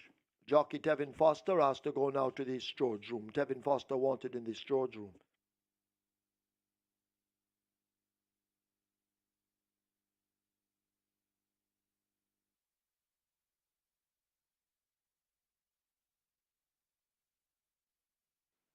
They're off. Sensational Move, Atlantic Convoy, Divine Force, well rejected. Roger has ejected the rider. He's on the ground as the field run toward the 6. Captain Calico and Atlantic Convoy share the lead. They bob heads passing the 6. Norblar is 3.5 lengths back and racing in third. Burning Valor on the outside of Wayne's Princess. Sensational Move is the one in the blue sleeves on the rail. Divine Force edging closer to the leading bunch. Easy as ABC toward the back, and then the loose horse way at the back. They run toward the final half of a mile. The war up front continues. Captain Calico and Atlantic Convoy, these two heads apart, and now Captain Calico takes the lead. Atlantic Convoy left a length down as they go passing the 7/16th. A gap of 6 or more to Norblar. Divine Force 2 further lengths back. Just there too, that's Burning Valor. Sensational Move has a lot to do. Wayne's Princess toward the back. Easy as ABC is last and looking hopeless as the field now come thundering into the top of the lane. It's Captain Calico right on the rail with that lead, increasing it by 2 lengths. Atlantic Convoy trying to close the gap. Atlantic Convoy can't close in on Captain Calico, who maintains the advantage up front. They run past the furlong pole. It is Captain Calico. He's unbeaten so far and looks as if the streak will continue. It's Captain Calico, the rider, wheeling away with a right-hand stick. Captain Calico and terrific Tevin Foster come away to win cheekily and easily in the end. Atlantic Convoy some 6 or more lengths back is second. Norblar is third. Sensational Move is fourth. Close between Divine Force and Burning Valor for fifth.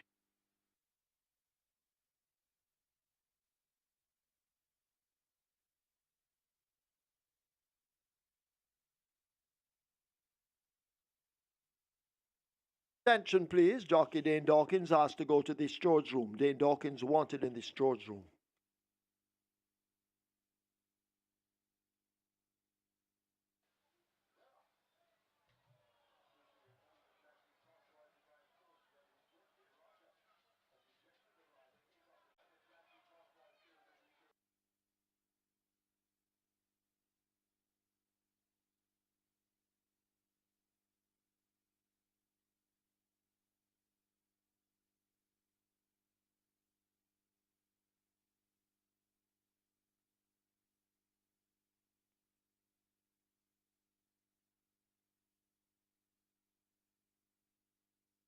Result of the 7th, now official. Horses to the testing barn. 1 Norblar, 10 Captain Calico. 1 and 10 go to the testing barn. The winner, Captain Calico. $340 to win, 182 to place. Second, 3 Atlantic Convoy, 132. Third one, Norblar, 196. Fourth, 2 Sensational Move. Fifth, 9 Burning Valor. The double, 3,240. Quinella, 324. Exacta, 778. Trifecta, 1,794. Superfecta, 8,978. 2 high fives, 75,743. 22 triples, 10,970. 50 winners of the early pick 5, 5,298 and 50 cents. The single winner bonus in the pick 5 now 823,628.65 cents. The splits were 24-1, 47-1, 112-3. They raced 7 furlongs in 127-1, the margin 6 1/4 by 3/4.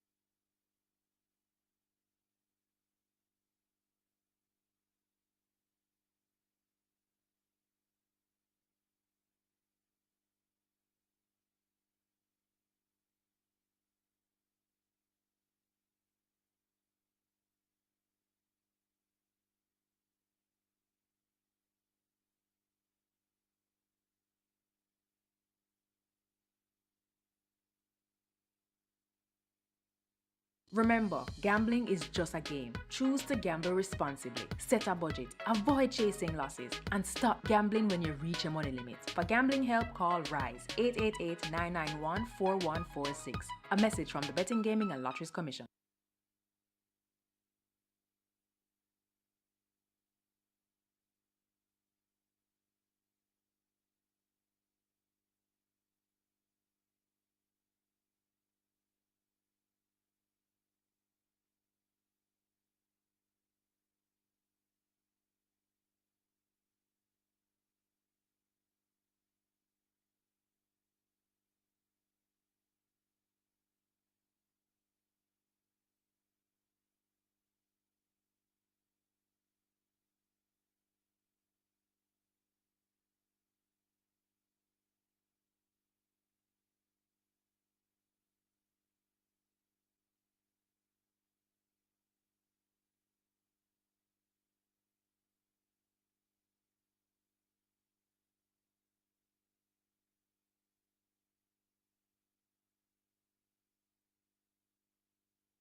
Your attention, please. Radish Roman asked to go now to the storage room. Jockey Radish Roman wanted in the storage room.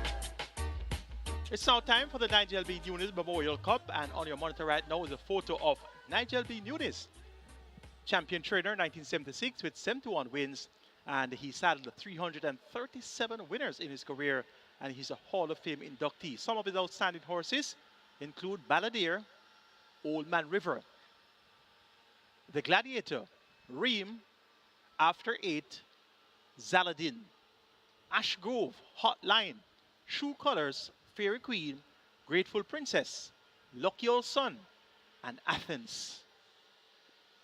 It's now time for the Nigel B. NUNES Memorial Cup.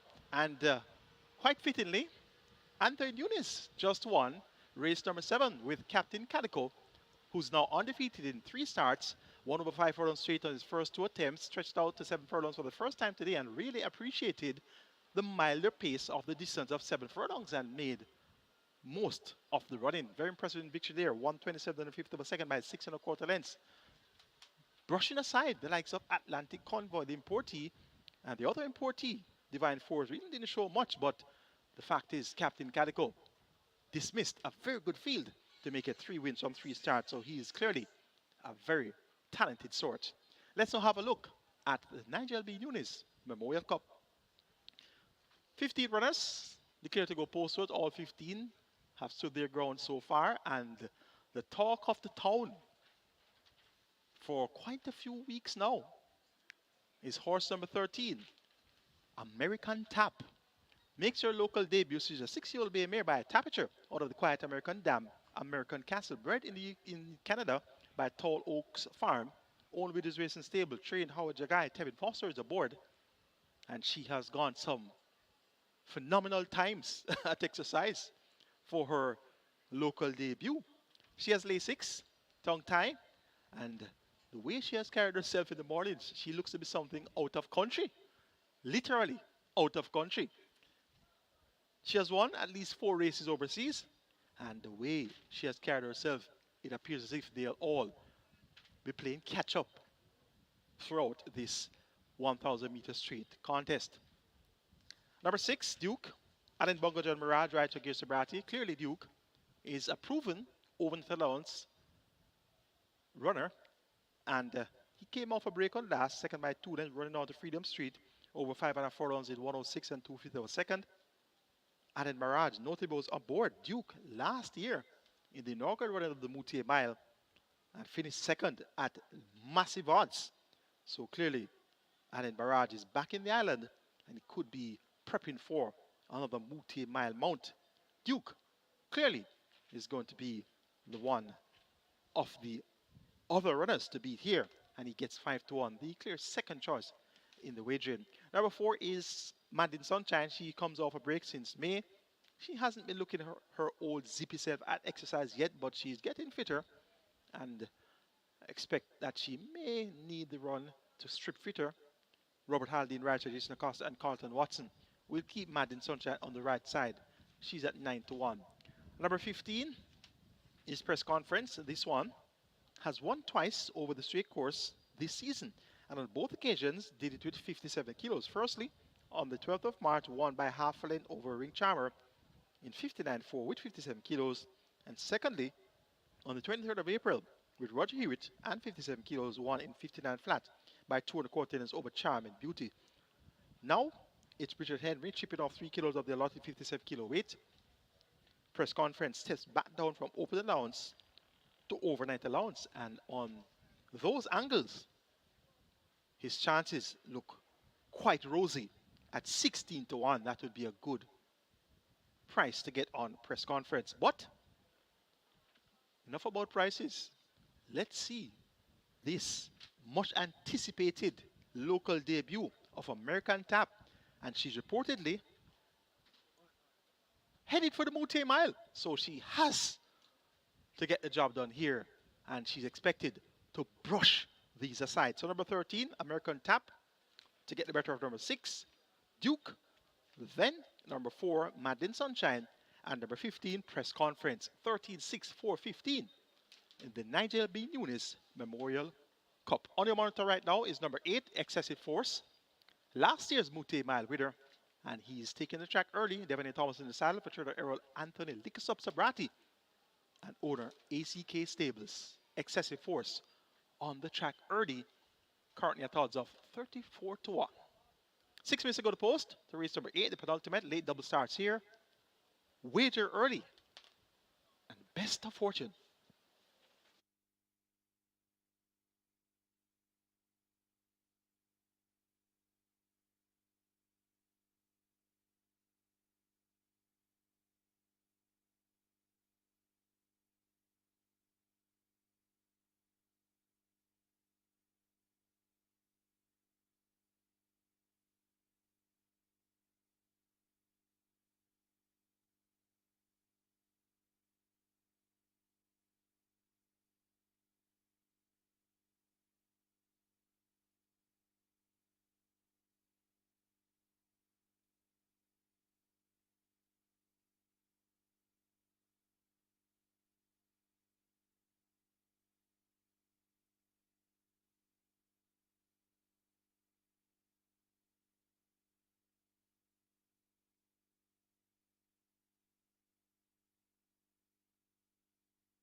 Horses take the track for today's 8th. It's the NIGEL B. NUNES Memorial Cup. It's a non-restricted overnight allowance for 3-year-olds and up. The distance 1,000 meters straight.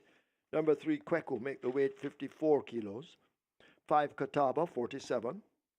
9, Last Lick, 52. 10, Doxal, 53, make the rider Jerome Innis. 11, well, no weight change there. 12, True Bravado, 54.5.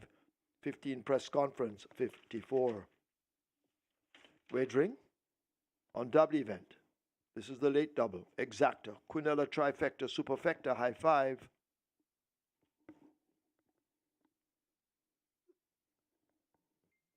Three minutes, get your bets on.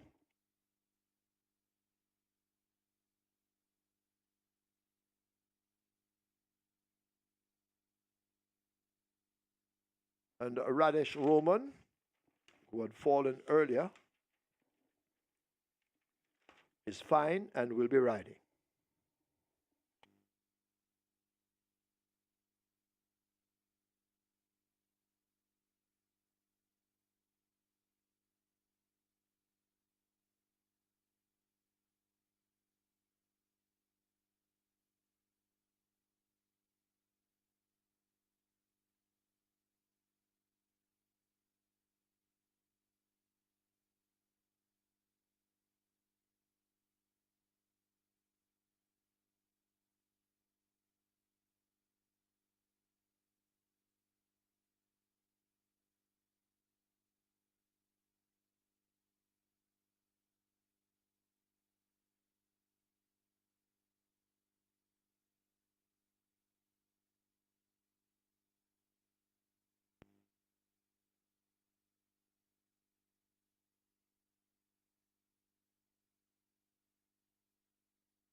So the runners are heading to post. This is race number 8. Today's feature, the Nigel B. NUNES Memorial Cup. And the runners are heading to post. This is where the late double starts. Late double, well on its way to $1 million. We've gone past 800,000. We normally get $1 million every time. So it's no surprise to see the late double heading to $1 million. High five wagering offered here. High five pool approaching 300,000. Get your bets on. Runners arriving at the post.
So the runners have arrived at the post. The runners are at the post for the 8th. Today's feature, the Nigel B. NUNES Memorial Cup. And the late double has gone past $1 million. It's heading to 1.1 million. And your high five, all the rage as well. It's approaching 400,000. Get your bets on. We're running out of wagering time.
Late double approaching 1.3 million. It's close to 1.3 million, and your high five in excess 400,000, heading to 450,000.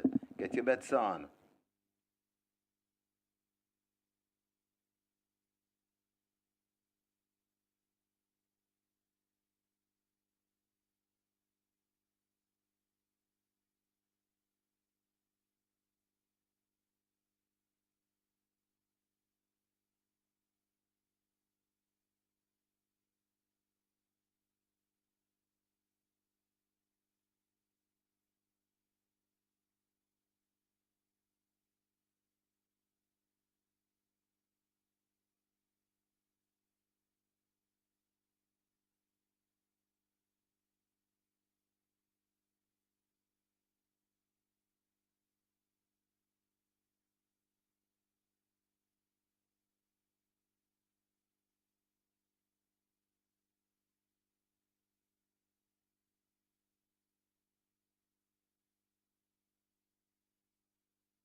They're closing up the gates, closing up the front of the gates. This is the Nigel B. NUNES Memorial Cup, 1,000 meters straight.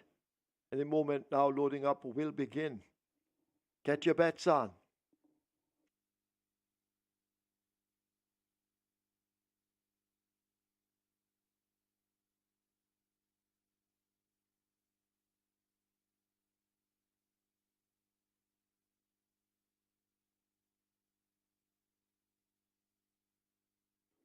Horses loading for the Nigel B. NUNES Memorial Cup.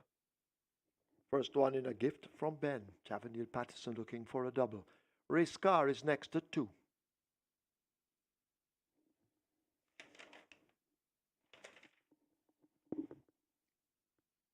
Catawba loads at 5. So you do have some time to wager if you haven't.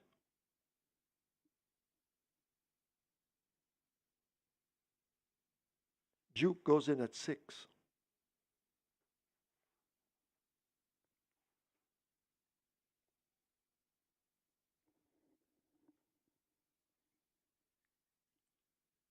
Trying with Last Lick. They're also trying with the 7 horse, the front of gate 7 open, and that's Super Duper.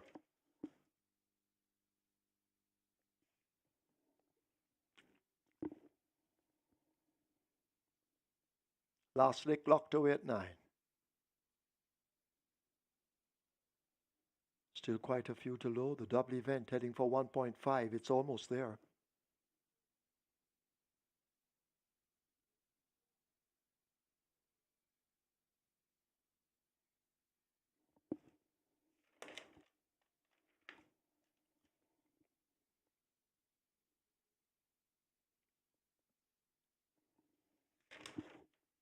Luxall coming into 10.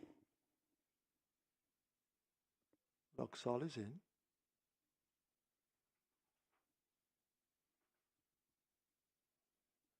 Next one looks like Ultimate Machine Rider climbing aboard.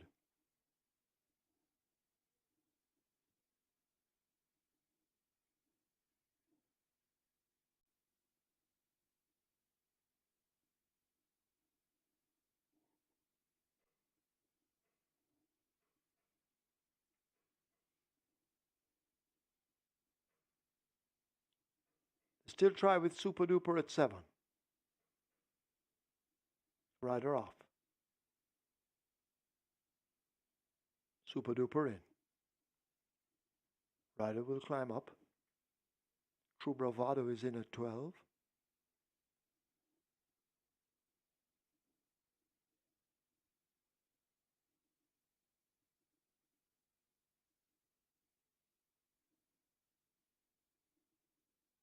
Still quite a few to load.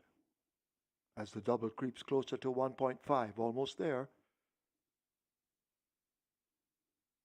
It's on its way to 1.6 now.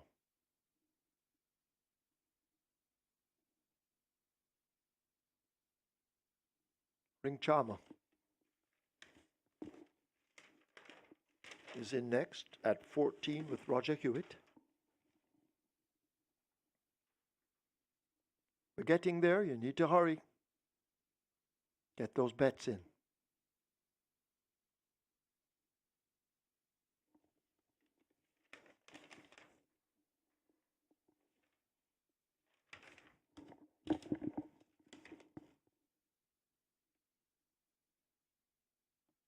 American Tap loads at 13.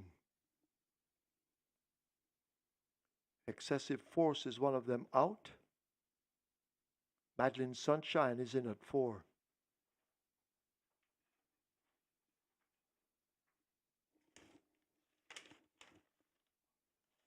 In at 15, that's press conference. And we wait, I think, on Excessive Force.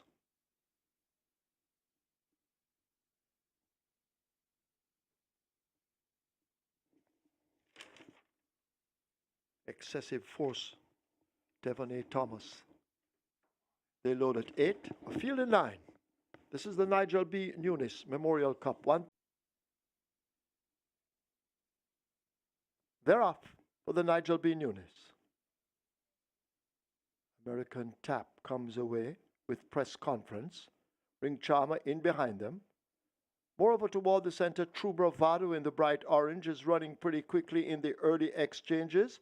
Ultimate Machine is in the middle and also showing some good speed. A gift from Ben and Madeline Sunshine more toward the far side, but they're spread right across the course, and American Tap looks to have that advantage. True Bravado in chase. Luxol just in behind him. Press conference near to us. On the far side, A Gift from Ben and Ultimate Machine asked to get going, but American Tap seems to be cruising the rider. Now changing his hold, and American Tap has them all off their legs. Ultimate Machine in the middle. A Gift from Ben on the far side with Madeline Sunshine, but this American Tap is in full flight and running away from them inside the final 16th. It's American Tap. A smart one, and American Tap comes away to win by maybe 5 over press conference. Ring Charmer is next, close between Duke and on the far side, A Gift from Ben.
In the winners' enclosure, the unofficial winner of race number 8, the NIGEL B. NUNES Memorial Cup, number 13, American Tap, 6-year-old bay mare by Tapiture, American Castle by Quiet American, bred at Tall Oaks Farm, own Willie's Racing Stables Limited, train Howard Jagai, the winning rider, the True Shake sponsored terrific Tevin Foster on a double on the day. The groom Earl Williams. Second, number 15, Press Conference. A third, number 14, Ring Charmer. Fourth, number 6, Duke. And the fifth, number 1, A Gift from Ben. Final time for 1,000 meters straight, a zippy 58-2.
Tap comes away with Press Conference.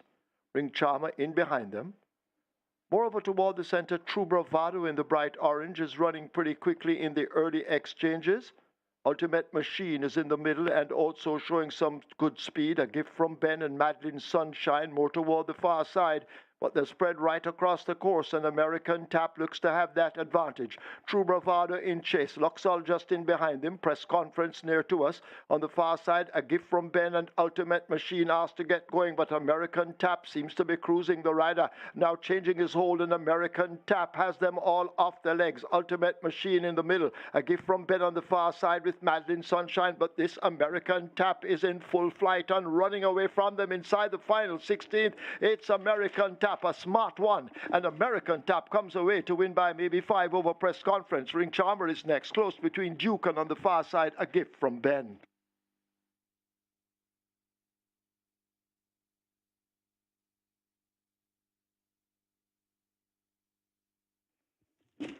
Result of the 8th now official. Horses to the testing barn. 6 Duke, 13 American Tap. 6 and 13 go to the testing barn. The winner, American Tap. 154 to win, 142 to place. A second 15 Press Conference, $250. Third 14 Ring Charmer, $914. Fourth 6 Duke, fifth one A Gift from Ben. The double 712, Quinella 1022, Exacta 516, Trifecta 2794, Superfecta 3908, 13 high fives at 23,878. 66 triples, 4,016. The splits are 23-1-46. A zippy time.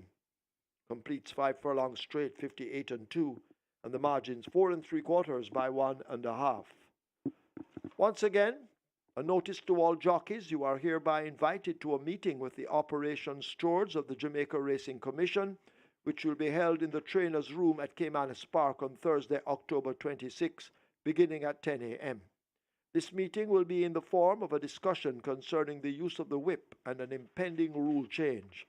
Specially invited guest speakers will be former champion jockeys Winston Griffiths OD and Charles Hussey OD, who will engage us all in conversations and demonstrations about the merits and demerits of using a whip during a race. Please ensure you all attend, as your input in this project is important.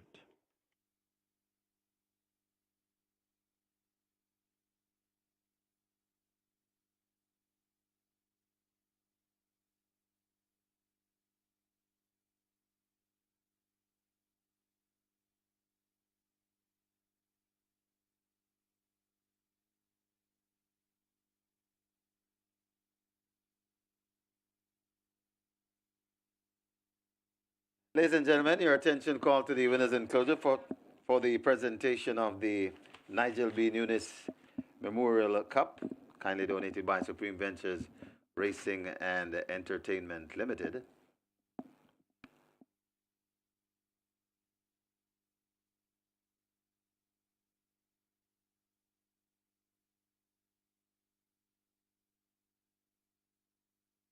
Making the presentation, trainer Anthony Baba NUNES and Suzanne NUNES.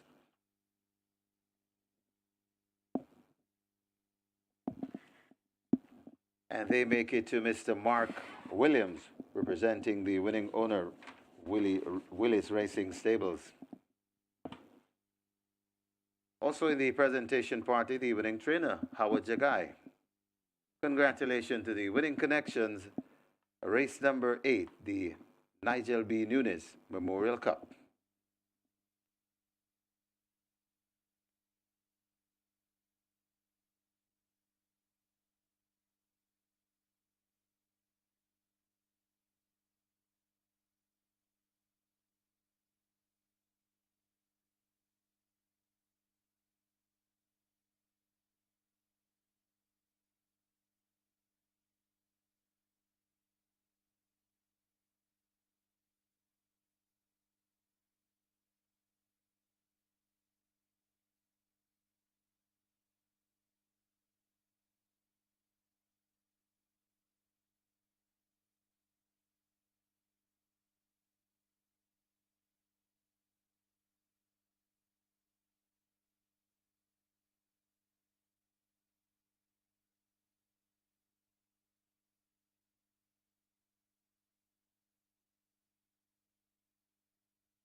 Well, as I said, imported mare who was blown a hole in the wind at exercise. And her much anticipated debut is now come to pass. And look at that run, 58.2 for 1,000 meters straight, and she hasn't taken a deep breath as yet. So this American Tap is for real, and that's a fine training job by Howard Jagai. Good ride by Tevin Foster, and with his racing stable, they look to have a big one in their hands. Now, this is her prep run. Of course, she could get another run before the Mute Mile, but that's going to be the big target, the 150,000 US dollars. Mute Mile, the first Saturday in December. And this one has sent a signal to all and sundry that she's clearly going to be a force to be reckoned with. 58.2 for 5 furlongs straight. It's been a while since we have seen 58 and change for 5 straight, and she was geared down inside the final half a furlong. So if she was ridden out, she could have done 57 and change easily. So that's American Tap in the NIGEL B. NUNES Memorial Cup. Lap ticket count on the Catch 9 is at 3 with 639,000 plus in the net pool. Twilight 6 has 271 live tickets, including mine, with over 4.73 million in that net pool. Let's now take a look at the night pan, the dig out handicap. Top choice here is number 7, Aria's Reign, Dane Dawkins. He's looking for a second win for the day. And the leading rider, Ryan Lewis, down for the day, hence not riding a winner. They started off the day 12 wins apart. It's now down to 11. Dane Dawkins would just love to get it down to 10 and possibly down to single digit before November kicks in. So watch out for the top 2 riders to be having a lot of their fans in an uproar for the final 2 months of racing. Aria's Reign, 5th on last over 4 furlongs straight. She's now at 5 furlongs straight, and she's very effective over the course. Look for Aria's Reign to be the one to catch. Number 13, Delilah, also has good speed, gets 6 to 1. Only Mullins riding for Ian Passard and PJK team. Look for Delilah to be the one to show best speed from the stand side draw. Number 12, From Sheer to Bend, showed good speed when Lasix was removed for the effort of the 16th of October, which was on Monday. Heroes Day Monday. So back here quite quickly, cuts back to 5 furlongs straight, did not show as much speed prior to Monday's outing when Lasix was removed. So it's from 7 furlongs to 5 furlongs straight, and this is going to be the first attempt over the straight by From Sheer to Bend. So there are questions to be answered here. 3 to 5 is not a good price to answer those questions or to have those questions answered. So I've looked elsewhere for my dig-out handicap selection. Number 11, Blinking Light, 17 to 1. Now that's a price that you want to have in the dig-out handicap. Blinking Light is now been ridden by Tevin Foster. He just had a fine win aboard American Tap. Last week, Digital Light won with Tevin Foster in the saddle for Gary Griffiths and JJ Tash. So this week, Tevin Foster is aboard the other light, which is Blinking Light. And I'm quite confident that Tevin Foster would just love to win aboard Blinking Light for the connections of Digital Light as well. So 17 to 1 looks like a good dig-out handicap price with Blinking Light. I'm taking number 7, Aria's Reign, over number 13, Delilah, then 12 From Sheer to Bend, and 11, my outsider in the party, Blinking Light.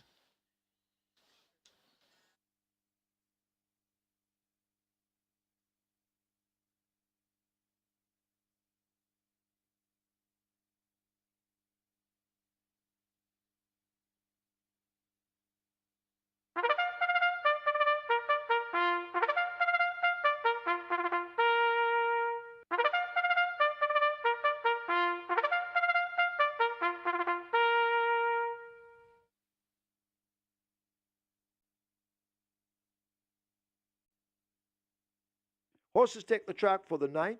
This is a restricted allowance of 2 for native bred 3-year-olds, non-winners of 2.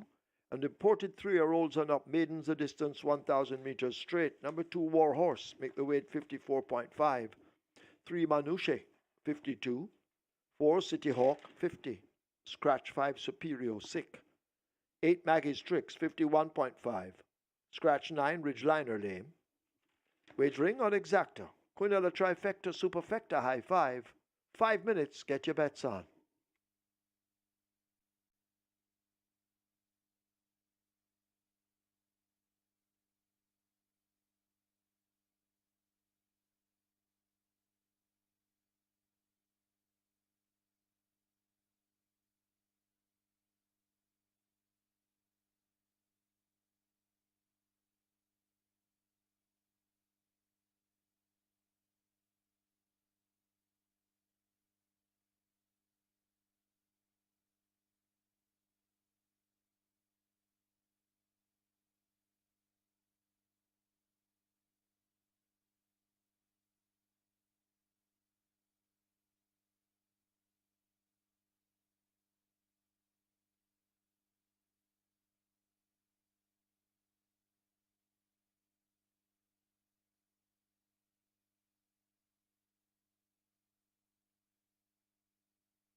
So the runners are heading to post. This is the ninth and the final. High five wagering approaching 250,000. High five pool approaching 250,000. And be reminded of the Reggae 6 mandatory payout coming your way on the 29th of October. That's Reggae 6 mandatory payout coming your way on the Sunday, the 29th of October. And you can become an instant millionaire by the Reggae 6 any day, especially on a mandatory day, mandatory payout day. So you wager, watch, win on MBet here at Caymanas Park or the off-track betting parlors island-wide. Not to be missed. The mandatory payout coming away the 29th of October. Reggae 6 mandatory payout. So this is the ninth and final. The runners are heading to post. The high five heading to 250,000.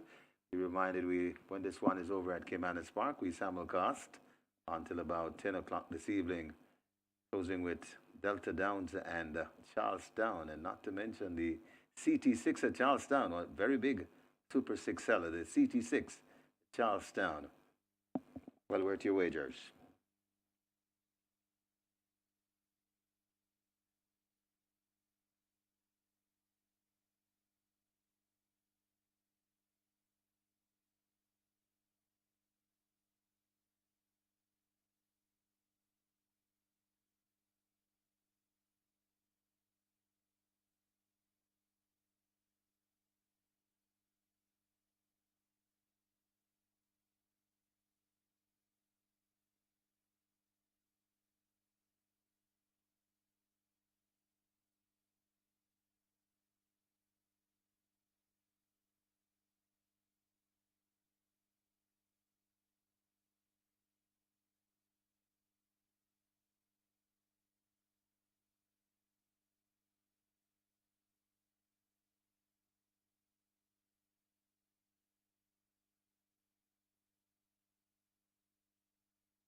So the runners arriving at the post, for the ninth and final high five pool. That's approaching 300,000. So get your bets on. Runners arriving at the post for the loading process. Get your bets on. Nearly 300,000 wagered in the high five pool.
They've closed up the front of the gates, so the runners have arrived at the post. So the loading up about to start Hurry and make your wagers.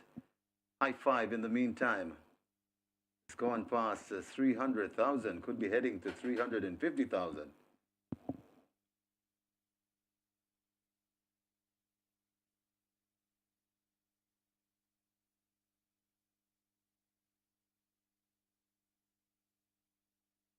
Horses loading. Last chance to make your wagers. Runners are loading. California Gold, the first one in. So the loading up has started.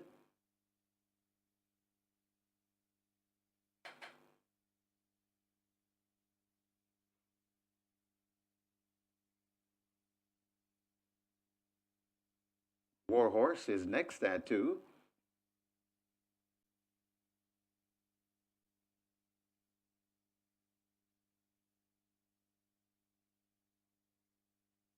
Trying with Manushi.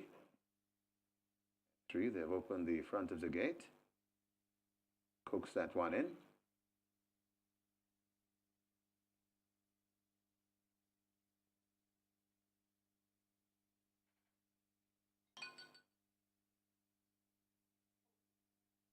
Manushi looks to be in. Manushi in, up and in.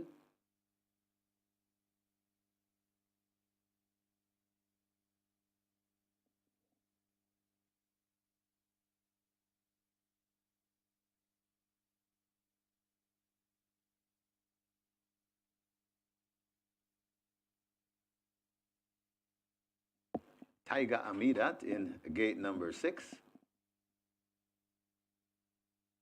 Maggie Strix. Kai on the go. Could be next at 10.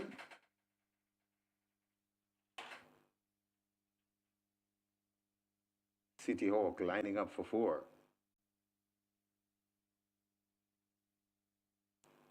Kai on the go is in at 10. Working on a City Hawk.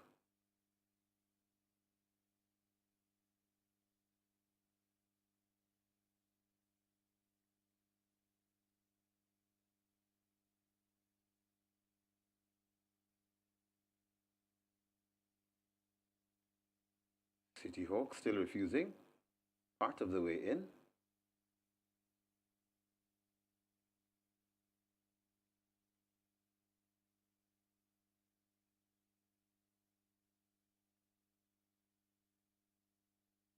City Hawk is in.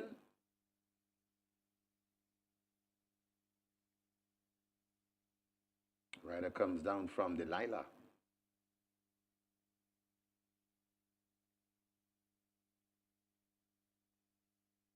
One could be next. Moving a handful at the moment.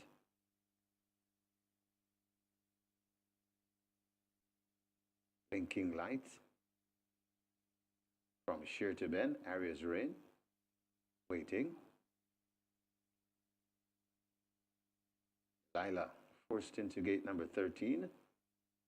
Delilah up and in.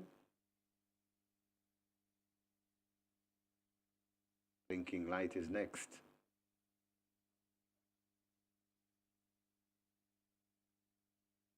At 11, blinking light goes in. We wait on from sheer to bend and Arias Rain.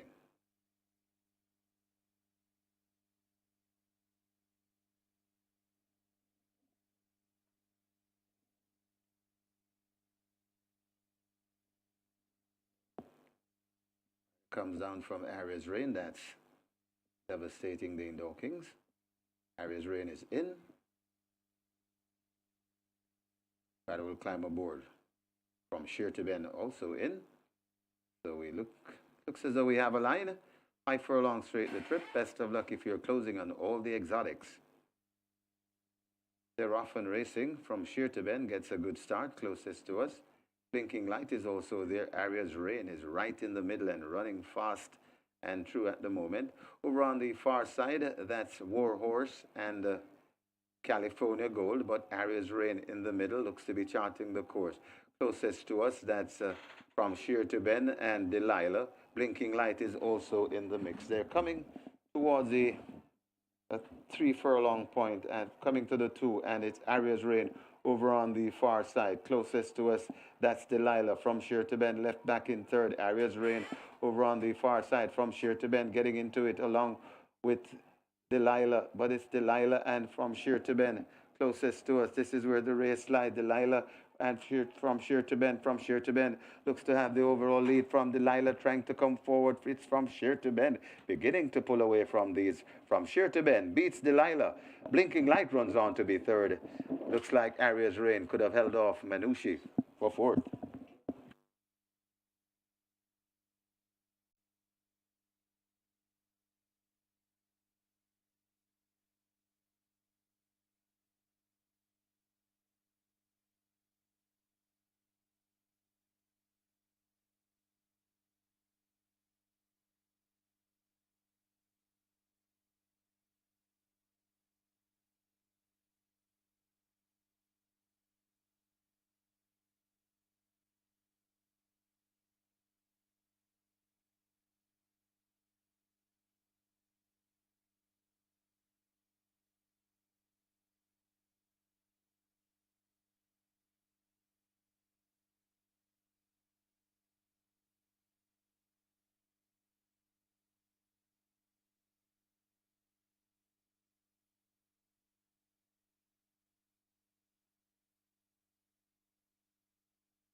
In the winners enclosure, the unofficial winner of race number 9, number 12 from Sheer to Ben.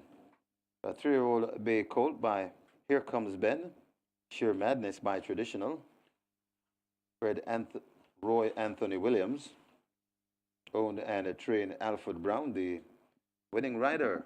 Second time in the winners enclosure, the Sneaky Fox, Radish Roman. The groom Bolton Wisdom. Second, number 13, Delilah. Third, number 11, Blinking Light. Fourth, number 7, Arias Rain. And fifth, number 3, Manushi. Final time for 1,000 meters straight, 59 flat.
They're often racing from sheer to bend, gets a good start closest to us. Blinking Light is also there. Aria's Rain is right in the middle and running fast and true at the moment. Over on the far side, that's Warhorse and California Gold, but Aria's Rain in the middle looks to be charting the course. Closest to us, that's from Sheer to Ben and Delilah. Blinking Light is also in the mix. They're coming towards the 3 furlong point and coming to the 2, and it's Aria's Rain over on the far side. Closest to us, that's Delilah from Sheer to Ben, left back in third. Aria's Rain over on the far side from Sheer to Ben, getting into it along with Delilah, but it's Delilah and from Sheer to Ben closest to us. This is where the race slides. Delilah and from Sheer to Ben looks to have the overall lead from Delilah trying to come forward. It's from Sheer to Ben beginning to pull away from these. From Sheer to Ben beats Delilah. Blinking Light runs on to be third. Looks like Aria's Rain could have held off Manushi for fourth.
Result of the 9th. Now official. Horses to the testing barn. 11 Blinking Light. 12 from Share to Ben. 11 and 12 go to the testing barn. From Share to Ben. 252 to win. 164 to place. Second 13 Delilah. 240. A third 11 Blinking Light. 192. Fourth 7 Arias Rain. Fifth 3 Manouche. Double event 402. Quinella 1068. Exacta 915. Trifecta 1056. Superfecta 2070. 28 high fives 8776. 578 triples 1473. 309 winners of the place spot 8 1180 each. The single winner bonus in the place spot 591,952.69 cents. 221 winners of the Twilight 6 at 21,417. 2 winners of the Catch 9, each receiving 250,000. The single winner jackpot in the Catch 9 545,963.42 cents. 44 winners of the Strike 4 12,542 each. Single winner bonus in the Strike 4 646,827.82 cents. 27 winners of the Late Pick 5 $12,900.50 cents. Single winner bonus in the Pick 5 $910,706.93 cents. Splits 23-46. Final time 1,000 meters straight 59 flat. The margins 3 3/4 by 5. We'll have more racing for you come next weekend. Stand by for the recap. Our racing analyst, Mr. Michael Kane, will be with you shortly to let you have it. Have a safe drive home.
A great day of Thoroughbred racing has come to a closure here once again at Caymanas Park, and indeed, it was an interesting-looking 9-race card. It turned to be just as interesting when the starting gate was opened. On the race day itself, the high achievers, Tevin Foster, he booted home a double, and Radish Roman also booted home a double, so those two riders double up on the card.